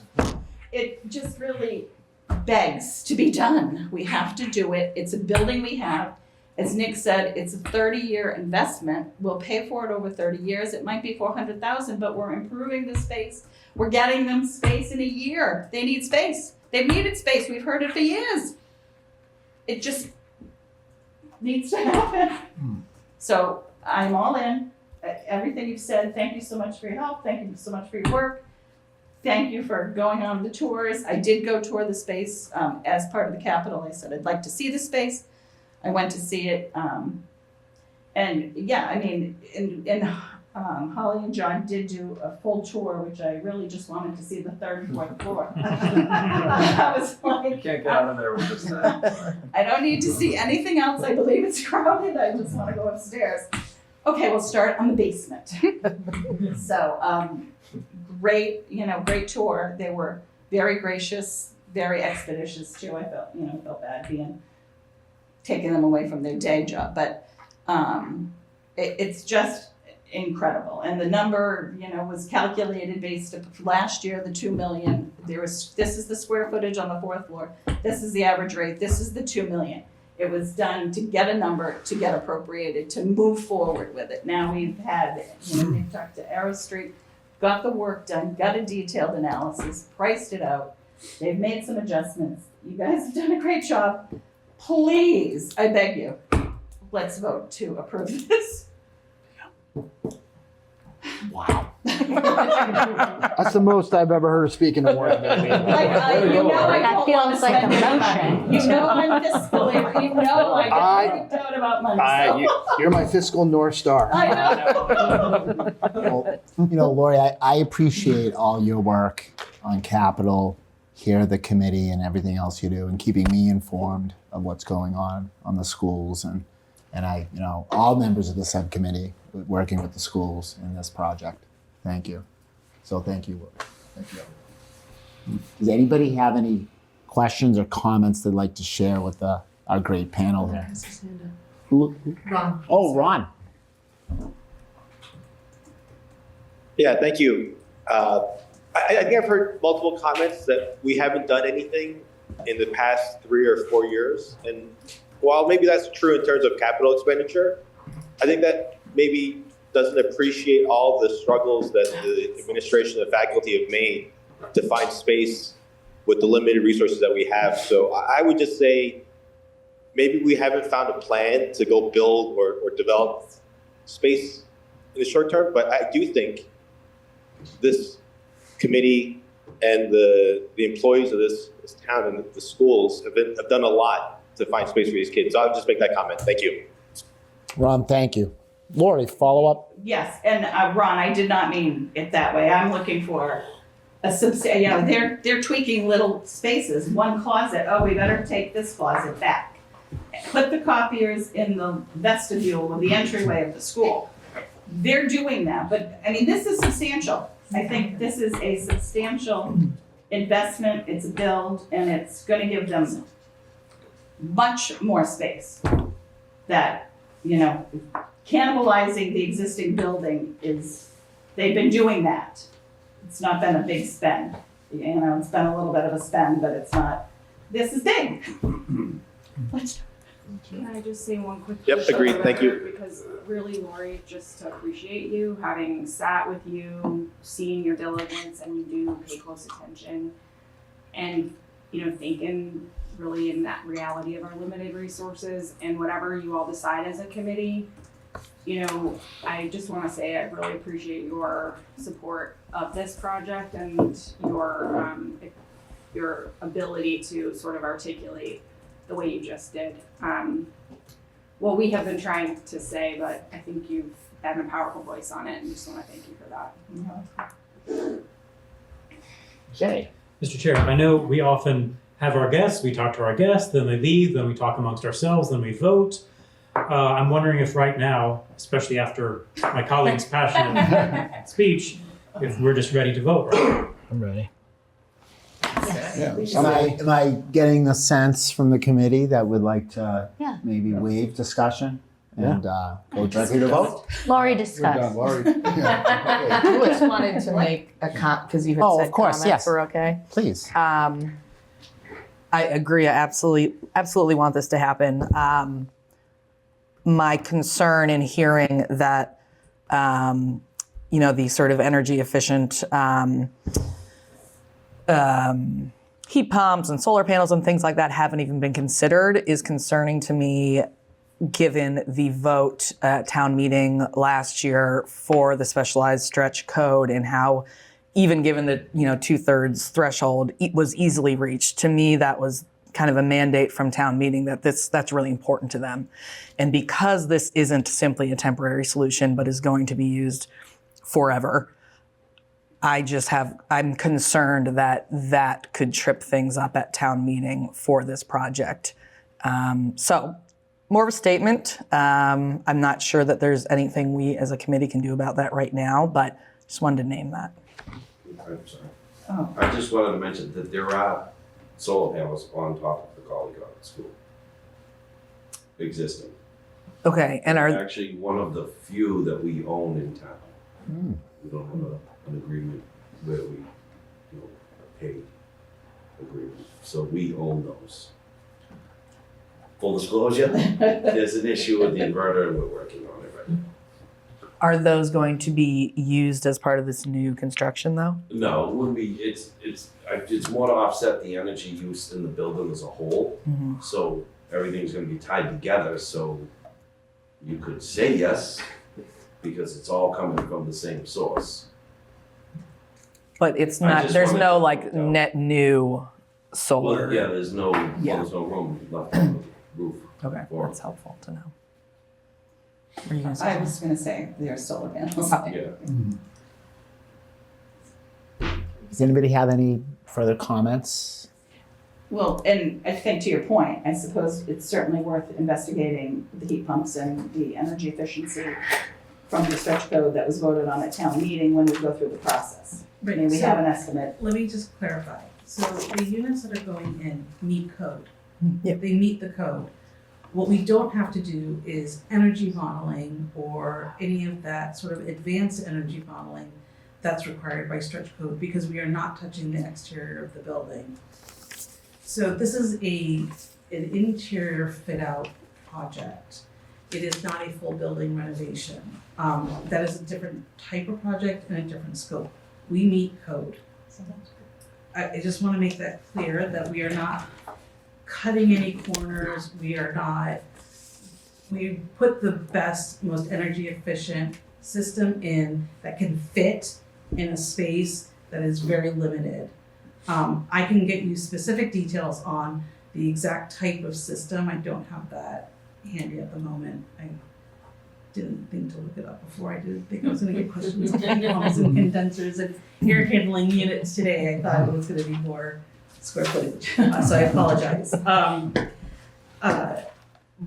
And just to speak to solar panels as well, just for an FYI, architects don't do solar panel work. We will provide a stub up to the roof and then we will vendor it out because it would be incredibly expensive to hire us. But your roof that is over the library would not be viable for solar panels. It's not a recommendation just from our experience of working with the vendors. And I'm speaking to you as somebody who works at an architecture firm that is incredibly sustainably forward. We have been named one of the most sustainable design architecture firms in the state several years running. So I'm not trying to dismiss your thoughts or ideas because I think they're incredible and I really appreciate that you're trying to push this project forward. But I am also trying to be mindful of a budget and a limitation. When we walked into this project, we were told $2 million all in. And we as a team struggled to get you there, to get between the feasibility and the CDs, we were able to cut just under 20% out of the cost. That is unheard of to see that significant reduction between your feasibility estimate and your CDs. But this team really pulled it together. So I would love to be able to give you all of the bells and whistles. But it just, we strike a balance. Thank you for the information. It's helpful. Okay. Well, thank you very much. I think we're all set with questions and comments. I really appreciate your time and all the effort and energy you put into this project. And I'd like to thank the committee too for your questions and diligence. Thank you. So I think we're gonna take a vote. So I'd like to make a motion. okay. I'd like Lori to make a motion. Okay. I'm gonna second it because So I just for the record and for our wonderful clerk, we'll start. Yeah, give me good set. So we'll start off with what we've been talking about right here, right now, recently. So that'd be the Cunningham project, unnumbered article in our draft warrant. that states to see if the town will vote to appropriate, borrow, transfer from available funds an amount of money for the purposes of a renovation project on the 3rd and 4th floors of the Cunningham School, 44 Edge Hill Road, Milton, Mass. 02186, and to act on anything relating thereto, submitted by the school committee. I have a motion to take a vote from Lori, second from Peter. Karen, can you call the roll? Yes. Tom, Yes. Steve, Yes. Lori, Yes. Liz, Yes. Jay, Yes. Allison, Yes. Julia, Yes. Peter, Yes. Brian, Yes. Aman, Yes. Ron, Yes. Judy. Yes. Motion carries. Unanimous. Thank you, committee members. I think Nick Milano has his hand up. Oh, does Nick have his hand up? Hang on. Nick has his hand up. Mr. Milano.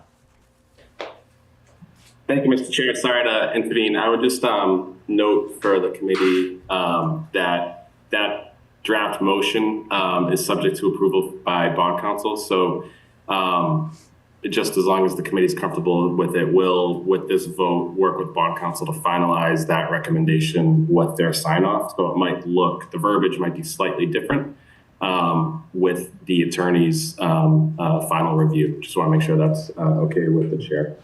That's fine. Subject to final. Subject to final. Yes, that's fine, Mr. Okay, Milano. I thank you. appreciate that. Thank you for pointing that out. Members of the committee, if anything comes up regarding the language or the verbiage, like, we will revisit this, and I will inform everybody properly upon hearing from the town administrator. So I don't see any issues, however, at this time. So I'd like to move on to the next article. Thank you very much. Thank you very much. Thank you for being here. Thank you, Dr. Burrows. Should they stay if we're talking about other school-related? Well, we're going to vote on everything, right? No, we talked about it already. Nobody asked any questions of them. Oh, fine with me. Yeah. He asked if anybody had any questions about anything, and everybody didn't say yes. And they were here before. And everyone's comfortable with the committee, right? Yeah, I'm comfortable with it. I'm ready. Or if you want school. What's your next one? We're going to go to Yes. I'm just making sure, because Shauna Rourke is, I'm not sure what's next, though. Oh, we were going to see if this is to amend Article 6. They're unnumbered. The school. Yeah, it's an unnumbered article to see if the town will vote to amend Article 6 of the 2019 February special town meeting by adding positions to the school building committee established by said Article 6. So this is what we discussed. This was brought forward, submitted by the school committee. And you had indicated that Mr. O'Rourke is on. He's here. I don't know if he has anything to say. Okay, Mr. O'Rourke, I appreciate you very much being on a Zoom for us tonight. Does anybody right now have any questions for Mr. O'Rourke regarding the amendment of Article 6 and adding the positions to the school building committee, including the superintendent of schools, town administrator, director of consolidated facilities, MCPPO certification appointed by the school committee, a member with MCPPO certification, the school principal, a school principal appointed by the school committee, and a local budget official appointed by Mr. Milano, the town administrator. Does anybody have any questions for Mr. O'Rourke as it pertains to this unnumbered article? No. Mr. O'Rourke, is there anything that you'd like to add or say to the committee? We were planning on taking a vote on this. Yeah, sorry, Mr. Chair. Oh, no, very not at all. quickly. I was joining mainly just as a spectator, and I got asked to be a panelist twice, so I was speaking. Sorry. I'd happily be a fly on the wall tonight, so I'm not here to speak on anything. Okay. Thank you. Mr. O'Rourke, I see you. You're here all the time. I always want to give you a chance to speak if you do, and thank you for your work on all this also. So I'm going to, I'd ask, I think from the committee, we'll put this unnumbered article to the vote to amend Article 6 of the February special town meeting of 2019. Karen, can you call the roll? Need a motion? Oh, yeah, sorry, you need a motion. I'm getting too ahead of myself. Does anybody have a motion as to the unnumbered article concerning the amendment of Article 6 to add positions to the school building committee. Yeah, I move. Liz Dillon moves. Do I have a second? Julia Maxwell, second. We're going to move to a vote. Karen? Thank you. Tom, Yes. Steve, Yes. Lori, Yes. Liz, Yes. Jay, Yes. Allison.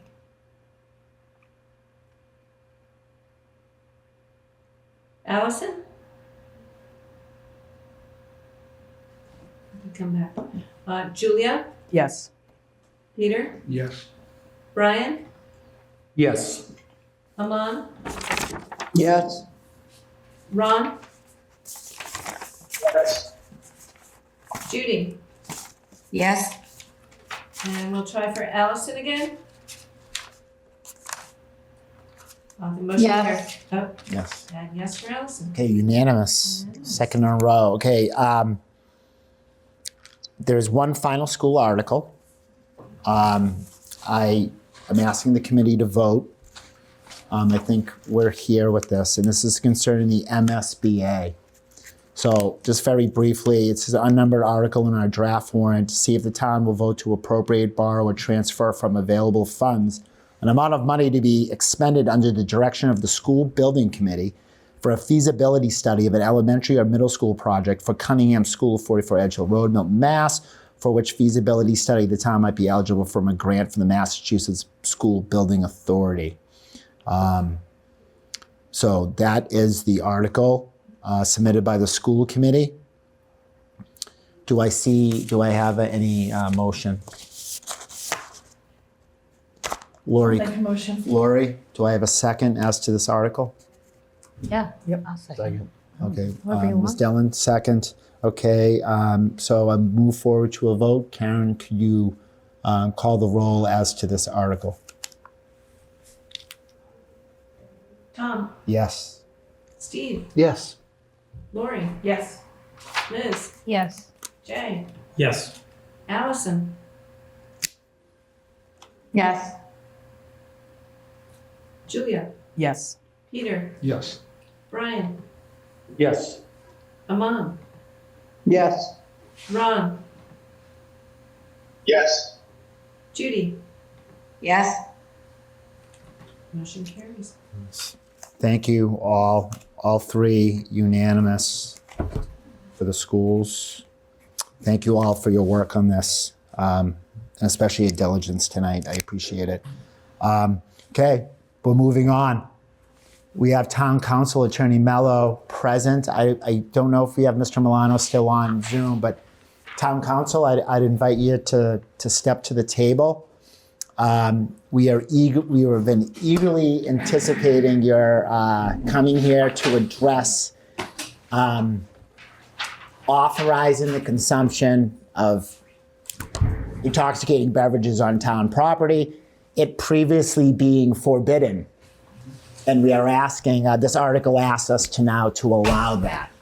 And I had a couple of members, and I appreciate that, forwarded me some questions, Mr. Mello, that we just had. And they're really focused about risk to the town and liability, as we discussed. And so I think I'd allow you if you want to make any type of statement just in terms of what you've done and what you've looked at in terms of this article. And thanks again for being here. Yeah, no, I'm happy to. I think that probably a lot of the concerns could be addressed in a brief, concise summary. It's a good question, an important question. There are obviously risks associated with allowing alcohol to be consumed or served on town property. There are ways for the town to minimize the risk and to protect itself from risks associated with those activities. I think most importantly, the town would want to secure from organizations that want to host events that feature alcohol certain contractual concessions. Like most prominent among them in my mind would be insurance protections that, for example, this is something we work closely with the town's insurers or insurance agents to confirm, but We would require that they have appropriate coverage that names the town as an additional insured party. And we obviously want to work with the insurers to identify not only the appropriate forms of coverage, but also the best, optimal limits. And we'd also want to include provisions that require defense and indemnity in the event any claims arise against the town. In other words, that the organization would be required to defend and indemnify the town from any claims. We'd want to have provisions that require that anyone serving alcohol is appropriately certified, tip certified, for example, or otherwise appropriately licensed. And I think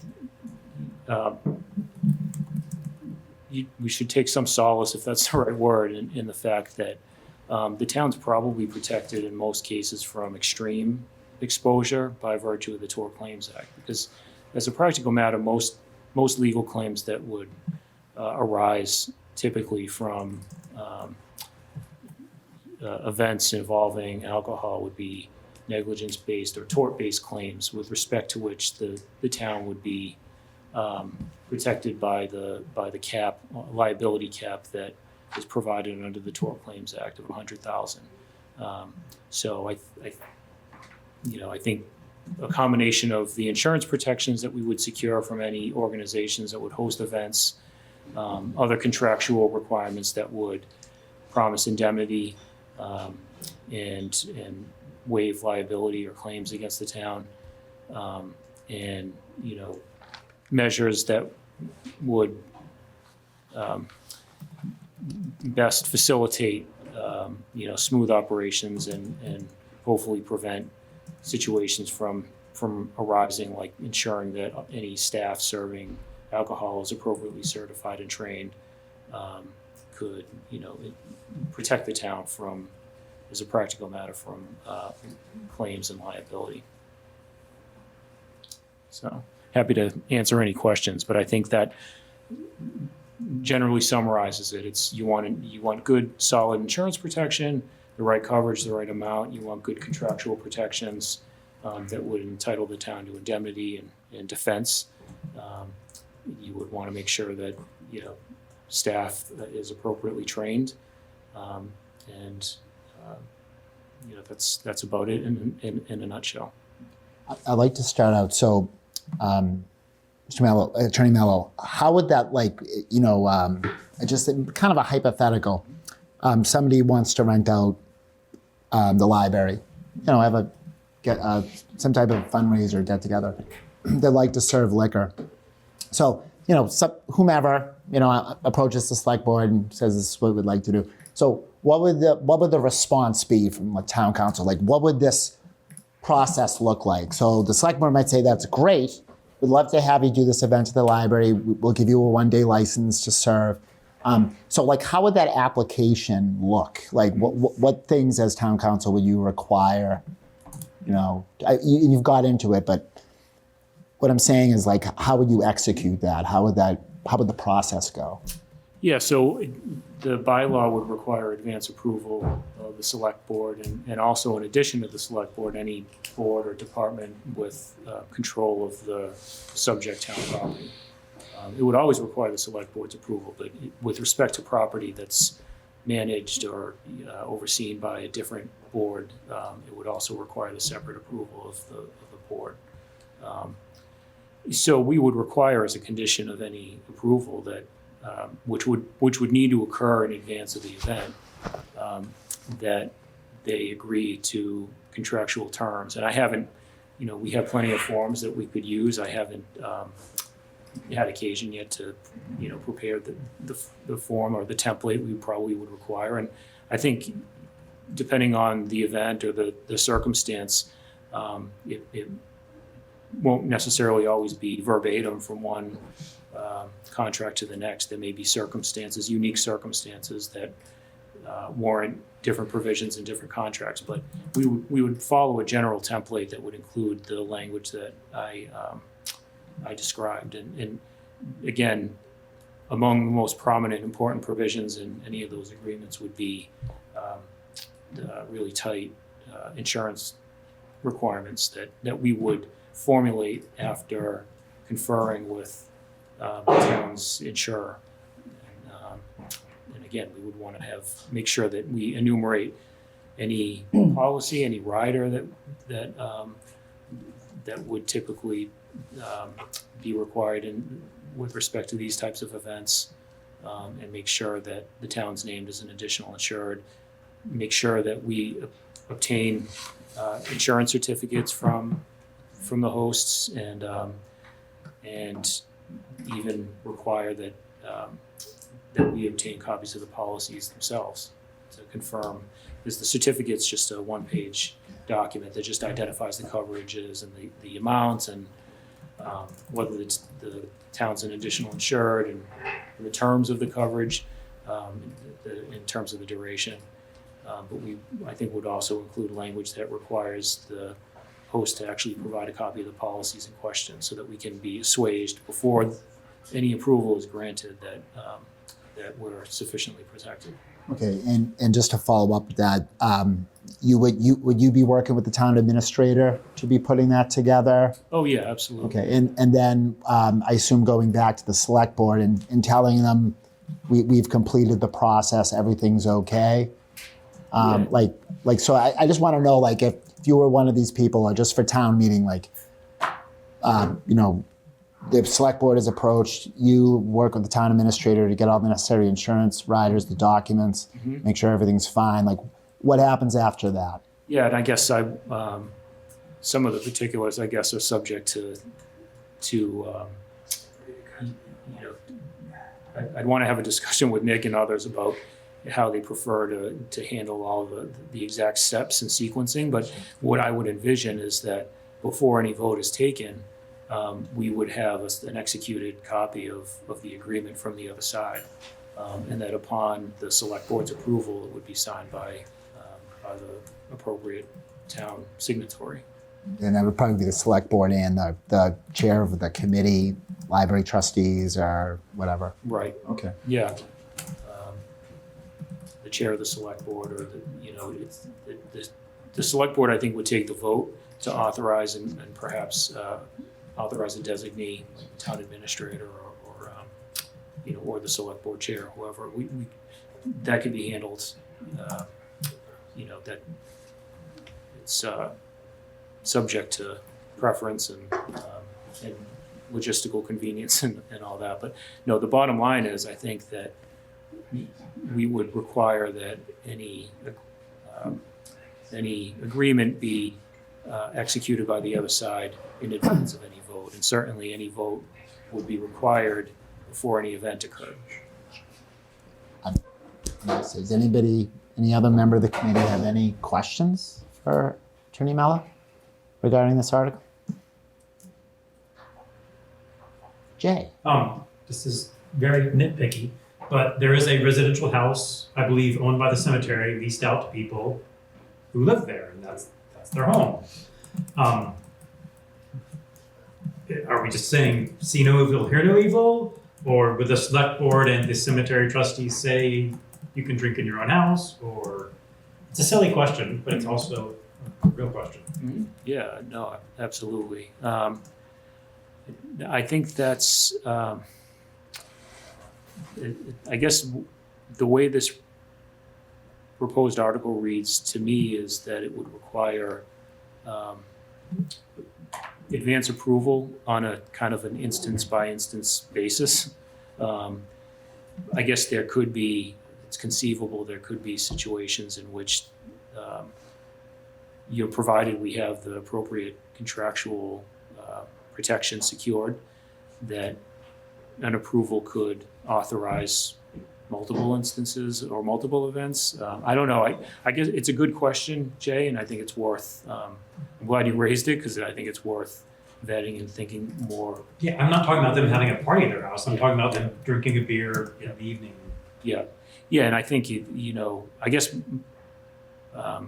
my initial thought is that the authorization takes whatever form the vote takes. I mean, the select board, is it has final say in what it wants to approve and on what terms, and how that will look. I guess what I was saying is I envision as a practical matter that if most times the way this would work is if the organization wanted to host an event on town property that featured alcohol, they would come to the select board on a event by event basis. That's kind of a unique scenario, and I think requires some thought. But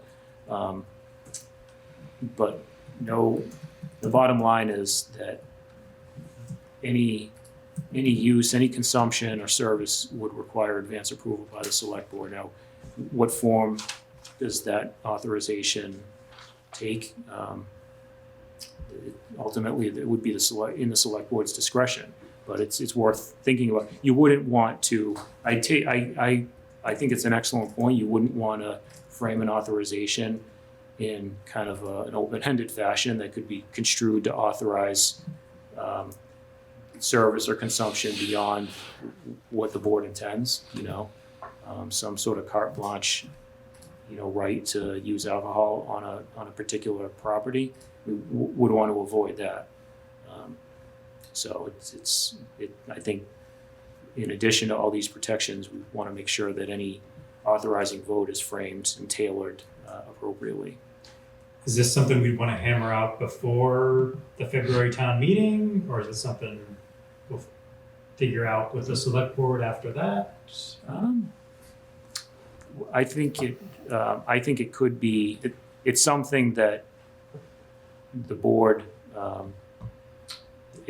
should be mindful of and aware of. I think that. I guess what I'm trying to say is, I know I caught you off guard, and I'm not trying to pin you down, but is this something? Yeah, I was just going to make a comment to Jay and then Attorney Mello. Like, I think, and maybe Liz, others can chime in. I think I think we could distinguish those situations in terms of the intent of the article. Like we're talking about social host liability and thing like dram shop. Yeah, right? I love a good dram shop. Yeah, so like Sure. Jay, I appreciate it because that is a good nitpicky question, and that's something I would see on the floor. But and Attorney Mello, if I'm off base on this, they're renting a home private for purposes of private residence. So I'd like to look at the lease. I think it's not the same situation that the intention of the article. I could be wrong, but that would be like my on my feet answer. Yeah.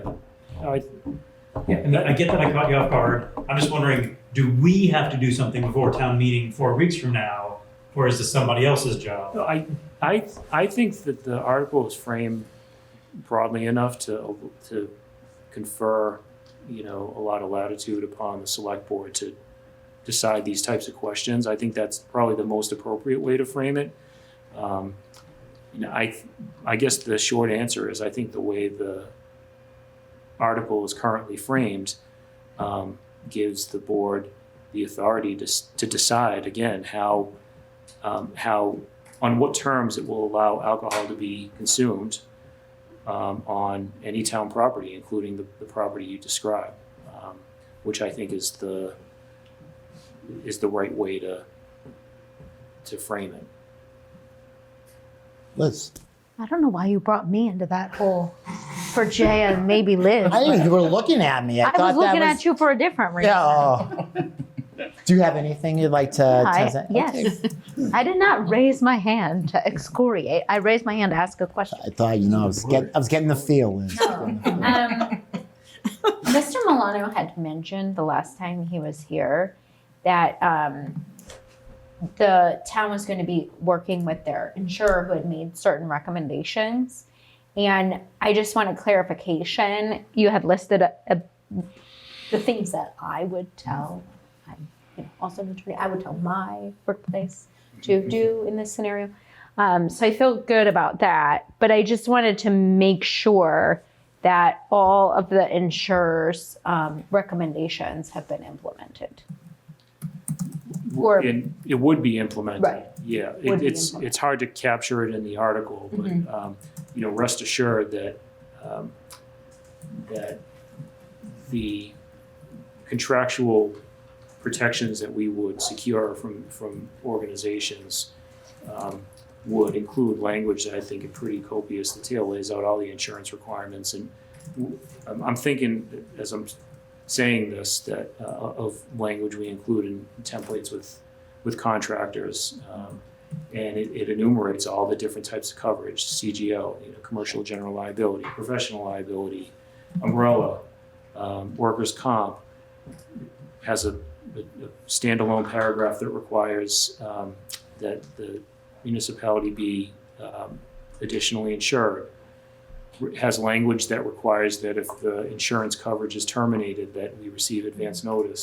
It's pretty carefully delineated, and with something like this, I think you want to get really granular and not just identify policies, but riders and frame it so as to maximize the protection to the town.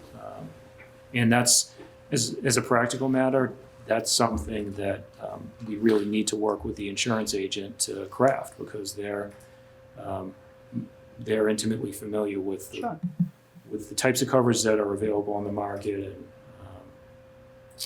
and the amounts, the appropriate amounts that we want to. Sometimes you run into issues when you're dealing with organizations particularly organizations without a lot of resources, dealing with insurance requirements, because they can be, in some cases, cost prohibitive, and requiring a $10 million umbrella policy as opposed to a $5 million umbrella policy can, with some parties, they don't blink an eye. With others, that's really meaningful, and that'll drive up their premiums in a cost prohibitive way. So you want to, make sure that that you have the appropriate coverage, and that's something we would work closely with the town's insurance agent. And that's an exercise we would work closely with the insurance agent in undertaking. So. Thanks. Okay. Anybody online? Anyone have any other questions for Attorney Mello, our town council? No, I liked everything you had to say. Okay, are we comfortable with this? Okay. Attorney Mello, I appreciate you coming back, and thank pleasure. you very much for waiting around. No problem at all. So, good to see you. Good to see you, sir. I'm sure we'll be speaking again. Yeah.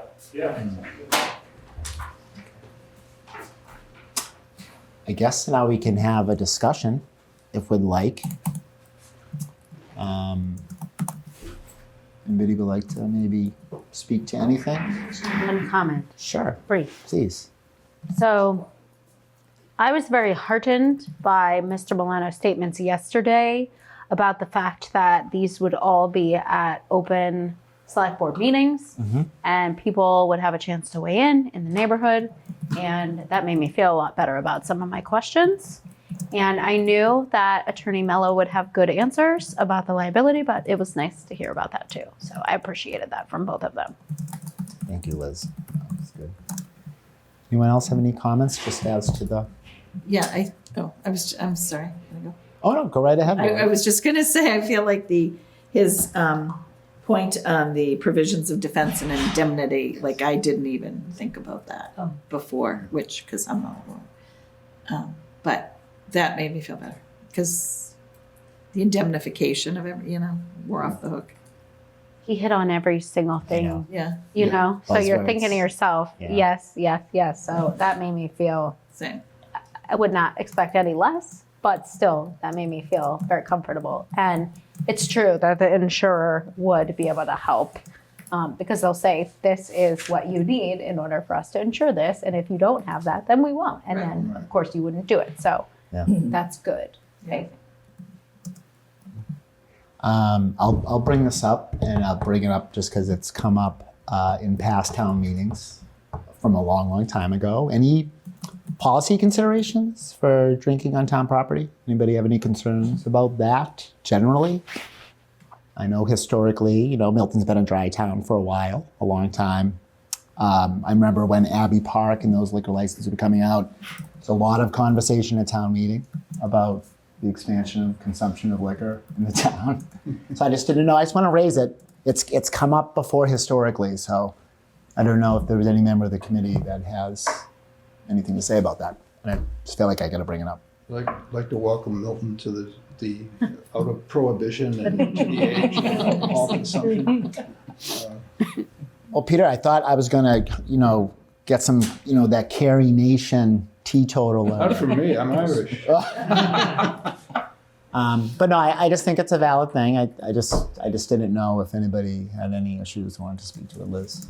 Well, the thing that also makes me feel better about it, when I was talking just now, when Attorney Mello was answering my question, is it's true that because they're going to require insurance of a certain level, you're not going to have a group of like 3 friends forming a fake society in order to do it and drink, let's go drink on the deck. That can't happen because you're not going to spend that much money. And if you want to, and you want to be insured to that level, go ahead.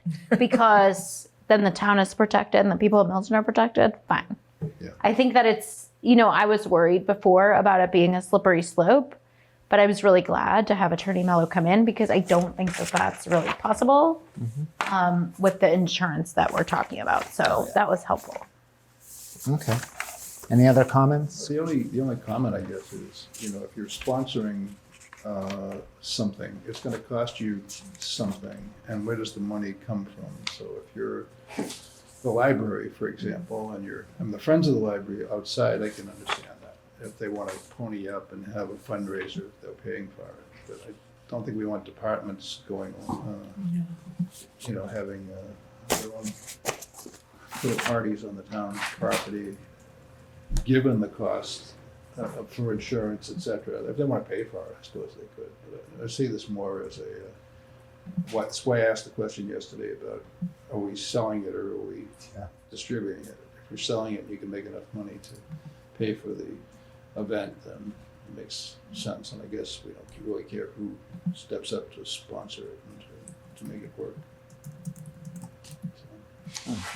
Jay? Yeah, you made me think that, we're the pre-town meeting. We, as much as we can, should hash out all the issues that are going to come up in town meeting and pre-solve them. This is a town meeting that, in the very recent past, voted not to allow marijuana dispensaries in town. And that was, as far as I can tell, entirely a moral/health decision. It certainly was not an economic decision. It's also a town where the primary form of entertainment among high schoolers seems to be drinking in the woods. And that's a problem in town, and a problem that we haven't solved. So I can see objections coming up on the floor of town meeting. I'm not sure if I could say exactly what those objections would be, except for sort of a moral, what sort of example are we setting? And do we feel like we've just, I don't know what our answer would be. What would our answer be? Liz, do you have any ideas? Put your hand up. I'm going to write it down. No. I feel better about the drinking in public because we're having tip certified bartenders to make sure that people are not getting overserved and that people are of age so that we're not serving minors on town property, which would be very bad. And so I feel that we're hopefully not going to have people drinking to excess. I feel better about my traffic concerns because, first of all, people would have an ability to go to the select board and say that they have concerns. Second of all, I think the select board would take that into consideration. And also, I think the idea would be that it would only be limited to a few, times per area per year, like, the 2 on the deck that we talked about. I don't have a feeling that drinking is morally bad, so I can't speak to those people, but I think that a lot of it is I think it's a good compromise between those 2 positions because I think that the risk is really being dialed back as much as possible. I mean, I don't feel a need to drink like in public property, but you know, I take, who made that point? Brian made that point about, somebody made the point about bringing together community and camaraderie. And I think that that's true. And if more people attend these events, that's wonderful. Bring community together. I don't have a problem with that. Yeah, I agree with that. I think that's a very positive thing. I think bringing people to town together. I think over centuries, right, people have got together to raise a glass, all in moderation, of course. But you know, I think it is a good thing. And to Liz's point, you know, that the protections are in place. You know, I think it's a benefit, and I think, you know, based upon my observation of many of these get-togethers, that people are responsible. You know, and that's a good thing. And I think it will only benefit the town as long as we can safeguards and we continue to be responsible. So, And I think it really does fall. I'm sorry. No, go ahead. Talk. I'm going to remember to raise my hand. Go ahead. No. Peter. I probably won't. But I'm going to try to remember. I think the select board, basically, to answer to your question, you know, if there's moral outrage or issues, it's going to fall on the select board to basically weigh in on that. And even in the town meeting, if there's suddenly a wave against this at town meeting, I'd be surprised, but if that happens, then it still falls on the town meeting members and the select board to basically monitor this. So I don't want to be the guardians of people's morals around alcohol. I think we just, if it happens, then we'll deal with it down the road. Anybody online? No? It's my hand. Yeah, of course. Oh, it's okay. I also think that by allowing it, legislating it, you keep it from happening in secret. So people might overconsume and then go to the Halloween event. I don't know. People might drink at home and then go to the tree lighting. Here, if you're having alcohol served, you might wait until you get there, and then you have a tip certified bartender. So I think that maybe there's something to that as well. And having additional police presence, having additional protections, having the opportunity for neighbors to speak about it, I think that brings a lot of openness about what might be going on anyway. So I think that that's welcome. Okay. Well, I appreciate it. So this is an unnumbered article to see if the town will vote to amend Chapter 105, Alcoholic Beverages of the General Bylaws by striking Section 105-1, Consumption on Town Property Prohibited, Consumption on Leased Premises, and replacing it with the following. And there's a series of language in 105-1, Consumption on Town Property and Leased Premises, Sections A and B. Not only Section A authorizes drinking, sale, or possession of alcoholic beverages on town property, and Section B, for the record, is concerning a fine. I do not think this fine will be an issue in this town meeting. It matches the current fine. Correct. So that's Section B, and it authorizes the town clerk. So I'm not going to read the whole section, but we've all seen this in their draft article. It's essentially we're going from prohibiting to authorizing. That's what it is. So do I hear a motion as to this article? Yes. Julia Maxwell. Do I have a second to Julia's motion? Second. Steve Rhines, second the motion. Karen, can you call the roll? Mm-hmm. Tom? Yes. Steve? Yes. Lori? Yes. Liz? Yes. Jay? Yes. Allison? Yeah. Allison? Yes. We'll come back. Julia? Yes. Peter? Yes. Brian? Yes.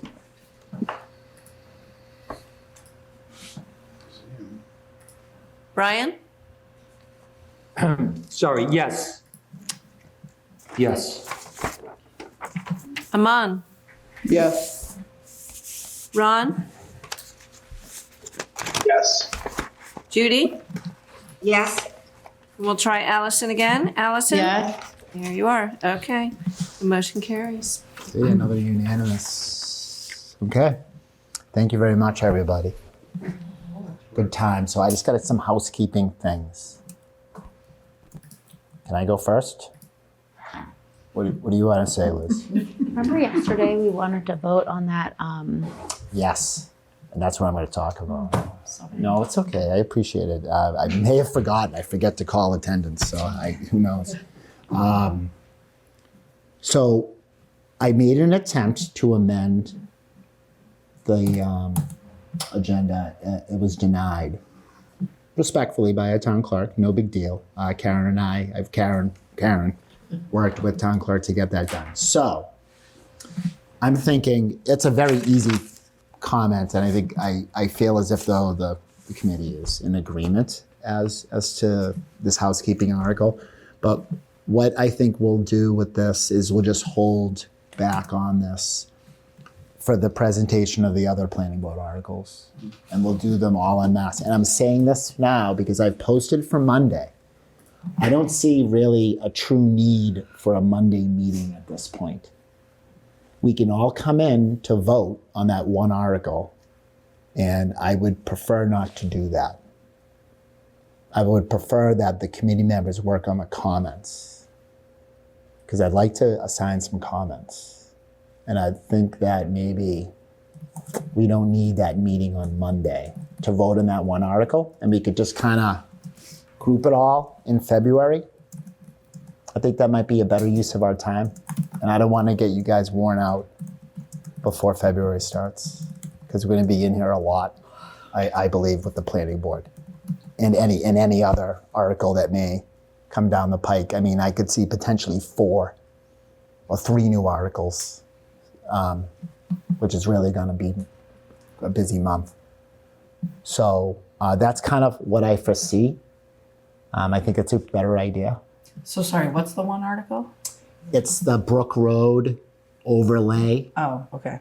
So I sense that we're all like, we got to see that through, but I don't see a pressing need to come in for that one thing. I'd like to assign some comments now to people, and this is a little different than what we've done in prior years. Individuals have done comments, but I'd like everyone to get some experience writing these.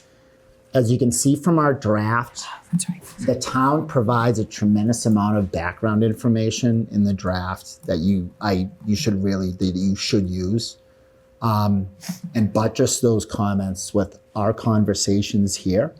As I said, the vote, I think the first thing that we put forward is this is why we voted. This is the committee. This is what we said. I think it is important to add some different opinions in the comment, just to share our discussion and what it entailed. I think for some of the articles, it might be good to give a little history. Like we have the fire station, maybe talk a little bit. But what really I think you should do, and what I did in my first year when I was asked to write a couple of these, I just went back to the old comments. And you'll see all different styles. You'll see some that read like a story. You'll see others that are just like raw data, like just like, this is what it is. We need not be verbose with these. I think these are, well, there's some differences, I think, of opinion we may have had on very small. I think we've all been unanimous on these. So I think, this has been a good process for us. So I just ask you to just go back and read the old comments. And I think they'll just show you what the different styles are. You can tell different people wrote them. I can anyway. Lori did a comment about a public way. Lori, was that last year? I think it was. It was up By the animal shelter. By the animal shelter. And I'm not armed with that information. That was a great comment. It was like 2 tight paragraphs of public way information, why we should do it and what we discussed. It was just a really good comment. There are some comments, if I look in the past, some of the other things like Lamb Woods and some of the other things we've done, which have attracted a lot of attention, those should be long, right? There's a lot to talk about. Some of these, not so much. And I think they're represented in some of our previous warrants. I really like, but I think it's important as you draft these that you do mention some of the alternatives that were discussed, whether or not they were approved, no, yes, but I think they should be just put in there to discuss. Now I'm going to assign these. I don't want anybody to feel slighted. Can I ask? Sure. Can I ask about the tone? So Sure. we said like talk about alternatives. I want to know your opinion. I think we made a decision, and we want to say why we made that decision. Correct. So, for example, if we're talking about some of the amendments that did not pass last night, I would not suggest anyone say, here are other things town meeting could do. If you mention it all, say, we thought about this, but we decided not to, and here's why. We decided to keep it like this, and here's why. Like, back up the decision we made. Yes. And not say, oh, you could do this or you could do that. Yes, I agree. Like that's important. That's something I was told a long time ago. Like you need to give the message. This is what we voted and this is why we said it. I think in the past, and I don't want to speak to anyone more committed, but I think sometimes there were some comments that confused town meeting. Mm-hmm. Right, Jay? Oh, yeah. Like, what did you guys vote on? Like, it sounds like you got one side and the other side, right? So, I mean, that's when I made the comment, the winners write the history, right? I mean, you need to write it, this is what we voted, this why. But I do think it is helpful to talk about the discussion. You know, Jay's amendments from the other night, things that Julia's mentioned about the stretch code, you know, and its applicability to the project, you know, why it's a good idea, why it wasn't done, because, you know, X, Y, and Z. So these things are helpful, and I think it really shows what we talked about in putting things in that we actually talked about and not pulling things out of straight air. So I think watching the meeting, that's really all I have to say. Julia. So you're going to assign people or groups to draft the comments, and then what? So I draft my comment. Then what? And then it comes to Steve. Okay. And then Steve and I look them over. We try to make them look nice and clean them up, grammar, and then we would submit them. So the rest of the committee doesn't get a chance to see the comments that everyone drafted? I can circulate the draft comments for everybody. I think given our deadlines, I don't think we really have an opportunity to kind of like go over them and redline them and start to talk about them. But I will certainly circulate the comments. So I used to wait for the warrant to come and be like, oh, yeah, wow, you know. I will share them with you. Okay. Yeah, that would be great. There were just a few things that made it in last year that if I had seen that ahead of time, I would have been like, whoa. Yeah. And it'd be nice to have the opportunity to Yeah, and I agree with you. get on board Yeah. with what's being written.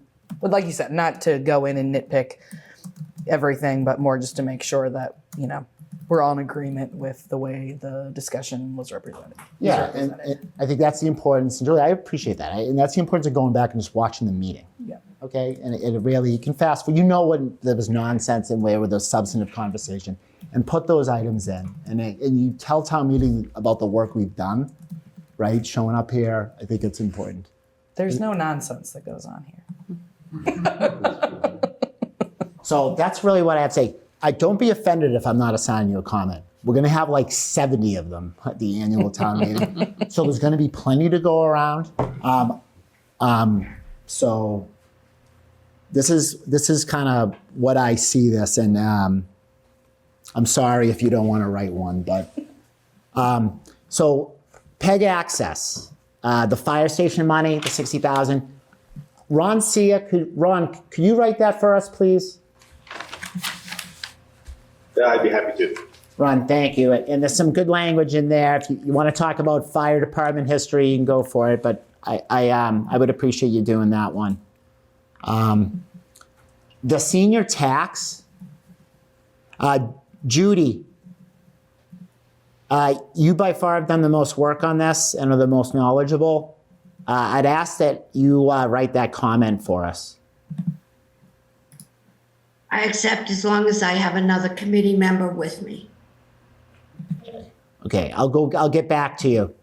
Our liquor license issues, Liz, would you like to tackle those? Both the authorization to consume and the 5 new.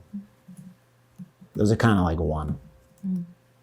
On the school articles, I kind of would like to lean on my subcommittee on this. I'd ask Lori, can you take the lead on the 3 comments? Yeah.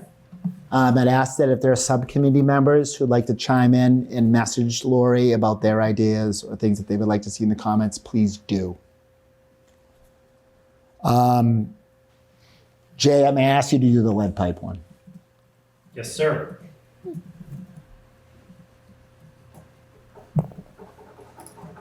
And I think that's all. If anybody has any, so I need to get these to Mr. Milano by Tuesday. You forgot to say lead with that. Yeah, I didn't want to leave with that because I knew nobody. So like, I know I've done these before. I'm gonna take I have to write some other stuff for the moderator and everything. So I have my own project I have to do, and I have to go on TV with him. If you have any questions about these, I know you probably won't because you'll look at call me. Give me a buzz over the weekend. I'll be around all weekend, Saturday, Sunday, whenever. I can meet you somewhere. We can talk to the phone. We can Zoom.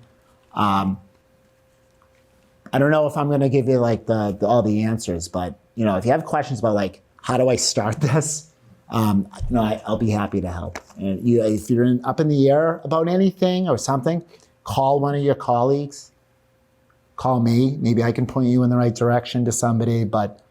I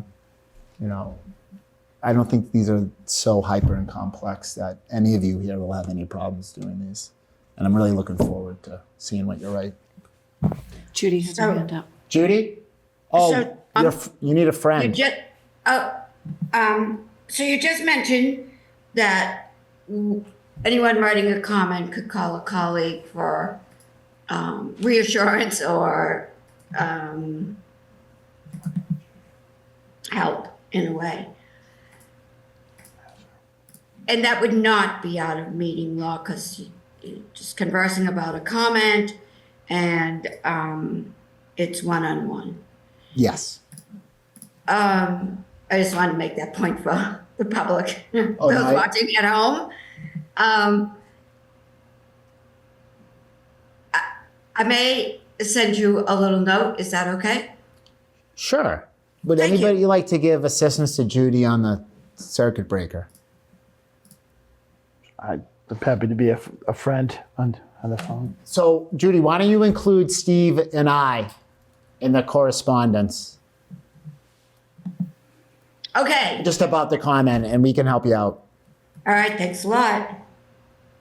Thank you, Judy. Julia. I was also just gonna volunteer myself for, I'm a pretty decent writer and I'm very anal about grammar and things like that. So if anyone wants like a once over or is stuck, and I'm happy to help. Over the weekend, I can't guarantee a ton of availability just with my 3 and 6 year old. Pick me first. Okay. I'm first. Send it on over, but Friday and Monday I have time to review. So Julia, I really appreciate that. I'm sure you're probably better grammarist than me. I enjoy grammar. I work really well with something to work off of. So if you have a draft, I'm happy to then go off of that. Love a good semicolon. Oxford comma forever. No. Yes. No, Julia. Yes. If you need to send them on Tuesday, when do you want them by? I would ask, okay, you want deadlines? Monday at noon. I would say Monday at noon by the latest. So that you can circulate to all of us before. Yeah, I'm gonna have to circulate them, but if I circulate them and someone goes to Julia with some grammar questions, you're not gonna get the Julia version. You're gonna get the raw version or the Tom and Steve cleaned up version. You know what I mean? I'm trying to get them out as I get them to everybody. So it's a lot. So well, and I feel like it's a speak now or forever hold your peace. When you send it out, we all have to look, and if you miss the chance to look, then that's on you. Yeah, and I'm gonna be, I don't know what it'll be like. I mean, town meetings vary. If we miss something and I get called up, I'll mention it. Or if I'm asked about it, I gotta, I'll tell them. But that's why I said just watch the meetings, stick to the meeting, stick to the comments, stick to the discussion, and there won't be a problem. Okay, I'm on the point of probably cancel this Monday meeting. Okay, but just keep an eye. I know you will keep an eye out in your email. And if anything comes up, even outside of the comments, please you feel free to give me a buzz. Jay. Different topic? Different topic. We've still got a lot of work to do for the February town meeting. Yes. But should we be working on the May town meeting, working on our subcommittee work? I do well with deadlines. If you tell me to, should we start doing internal presentations of, I looked at the X budget and here's what's going on with it? Yeah, we do. I gotta tell you, I'm very nervous about the planning board stuff. Okay. And I'm nervous about any other bylaw that might come down. And I'm also concerned about any citizen matters that might come down. I don't want to overextend us in the month of February. I don't want to overextend us in the month of March. True, but I think we need to zero, our next thing is the special. So, we could meet 5 days a week because I'm really anticipating probably up to maybe 9 to 12 meetings in the month of February. Okay. To get the necessary people in here, the additional questions. I don't know. I'm just this is going to be I think these are going to be some hot issues for town meeting. I will give a lot of thought to this, Jay, and I think it's good, Steve, you could talk about giving you guys some certainty in terms of scheduling out through May. So you can plan with your families and other things, and just so you have a general idea of what we're going to do. And I'm cognizant of that. I don't want to, I feel bad dropping things on people at the last moment, but Jay, it's not lost in me because I'm constantly thinking about the annual and the work we're going to have to do. So, Julie mentioned it. I think Julie mentioned you should kind of have a nice little break. There's no more breaks. So, I think after we finish, unfortunately, on the 24th, 25th, 26th, we're going to be right back here that first week of March. And we're going to be dealing with the presentations by the different subcommittees, talking to the Warrant Committee, and then having the people in, going through their budgets with them, and then maybe override. So, there's a lot. This is quite the year to be a first year. Learn a lot. So, I think we're going to have an override. So, that's a big deal. Tom? Yes, Judy. I have a clarification question. Sure. So if we're getting our comments ready and it's going to print, but we still have the planning board, the warrant would be reopened for that. And our comments would have to go via a green sheet at the town meeting? Yes, that's true, Judy. Okay. And I've talked to Mr. Milano about that, and we're in agreement. It happens from time to time. I don't remember it the last time, but we will be green sheeting these comments.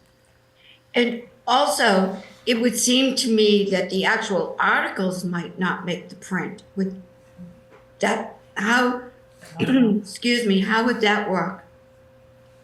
The article itself and the comments now all go into a green sheet? It has to be posted to the town. The town needs notice for these articles. So I wouldn't be surprised, Judy, if they pop up on the 29th and they're in the printed warrant. Is that the last day for That's the last day. That's the secret They can be. And I've dropped that. So Judy, it's a great point. Your comment. I don't know where they're at. They might, and he was here, they might be with town council now. I know there was some conversation, just making sure the language is good, but I wouldn't be surprised if those pop in because of the notice issue to the town. So we can do our comments on the green sheet, which is it's not helpful for town meeting, unfortunately. I didn't like Oh my gosh, right? getting the comments the night of, but I had an idea that popped into my head, and I may have mentioned it, but I'll ask it again. Say the article itself goes into the warrant. We haven't even, done our work on it, and our comments are going to be on a green sheet. Would it be wise to have the warrant go to print with these not fully processed articles, have just a little blurb that would say, the comments, however you want to word it, the comments will be on a green sheet. Please check for the comments when you arrive at town meeting.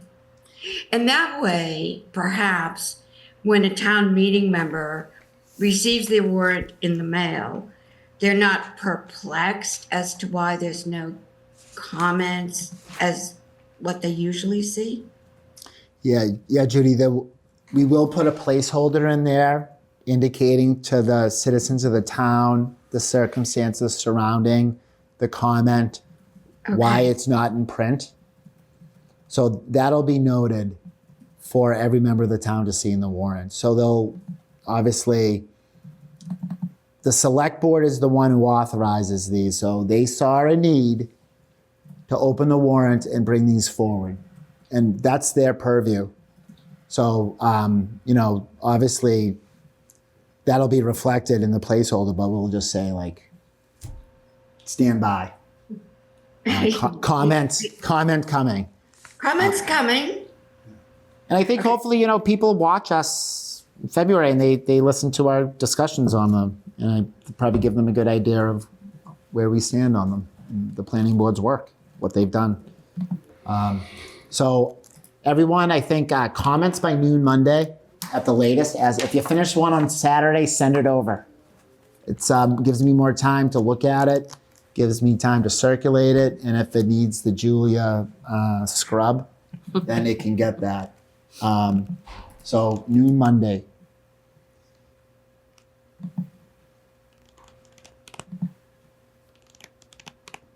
Do I hear a motion?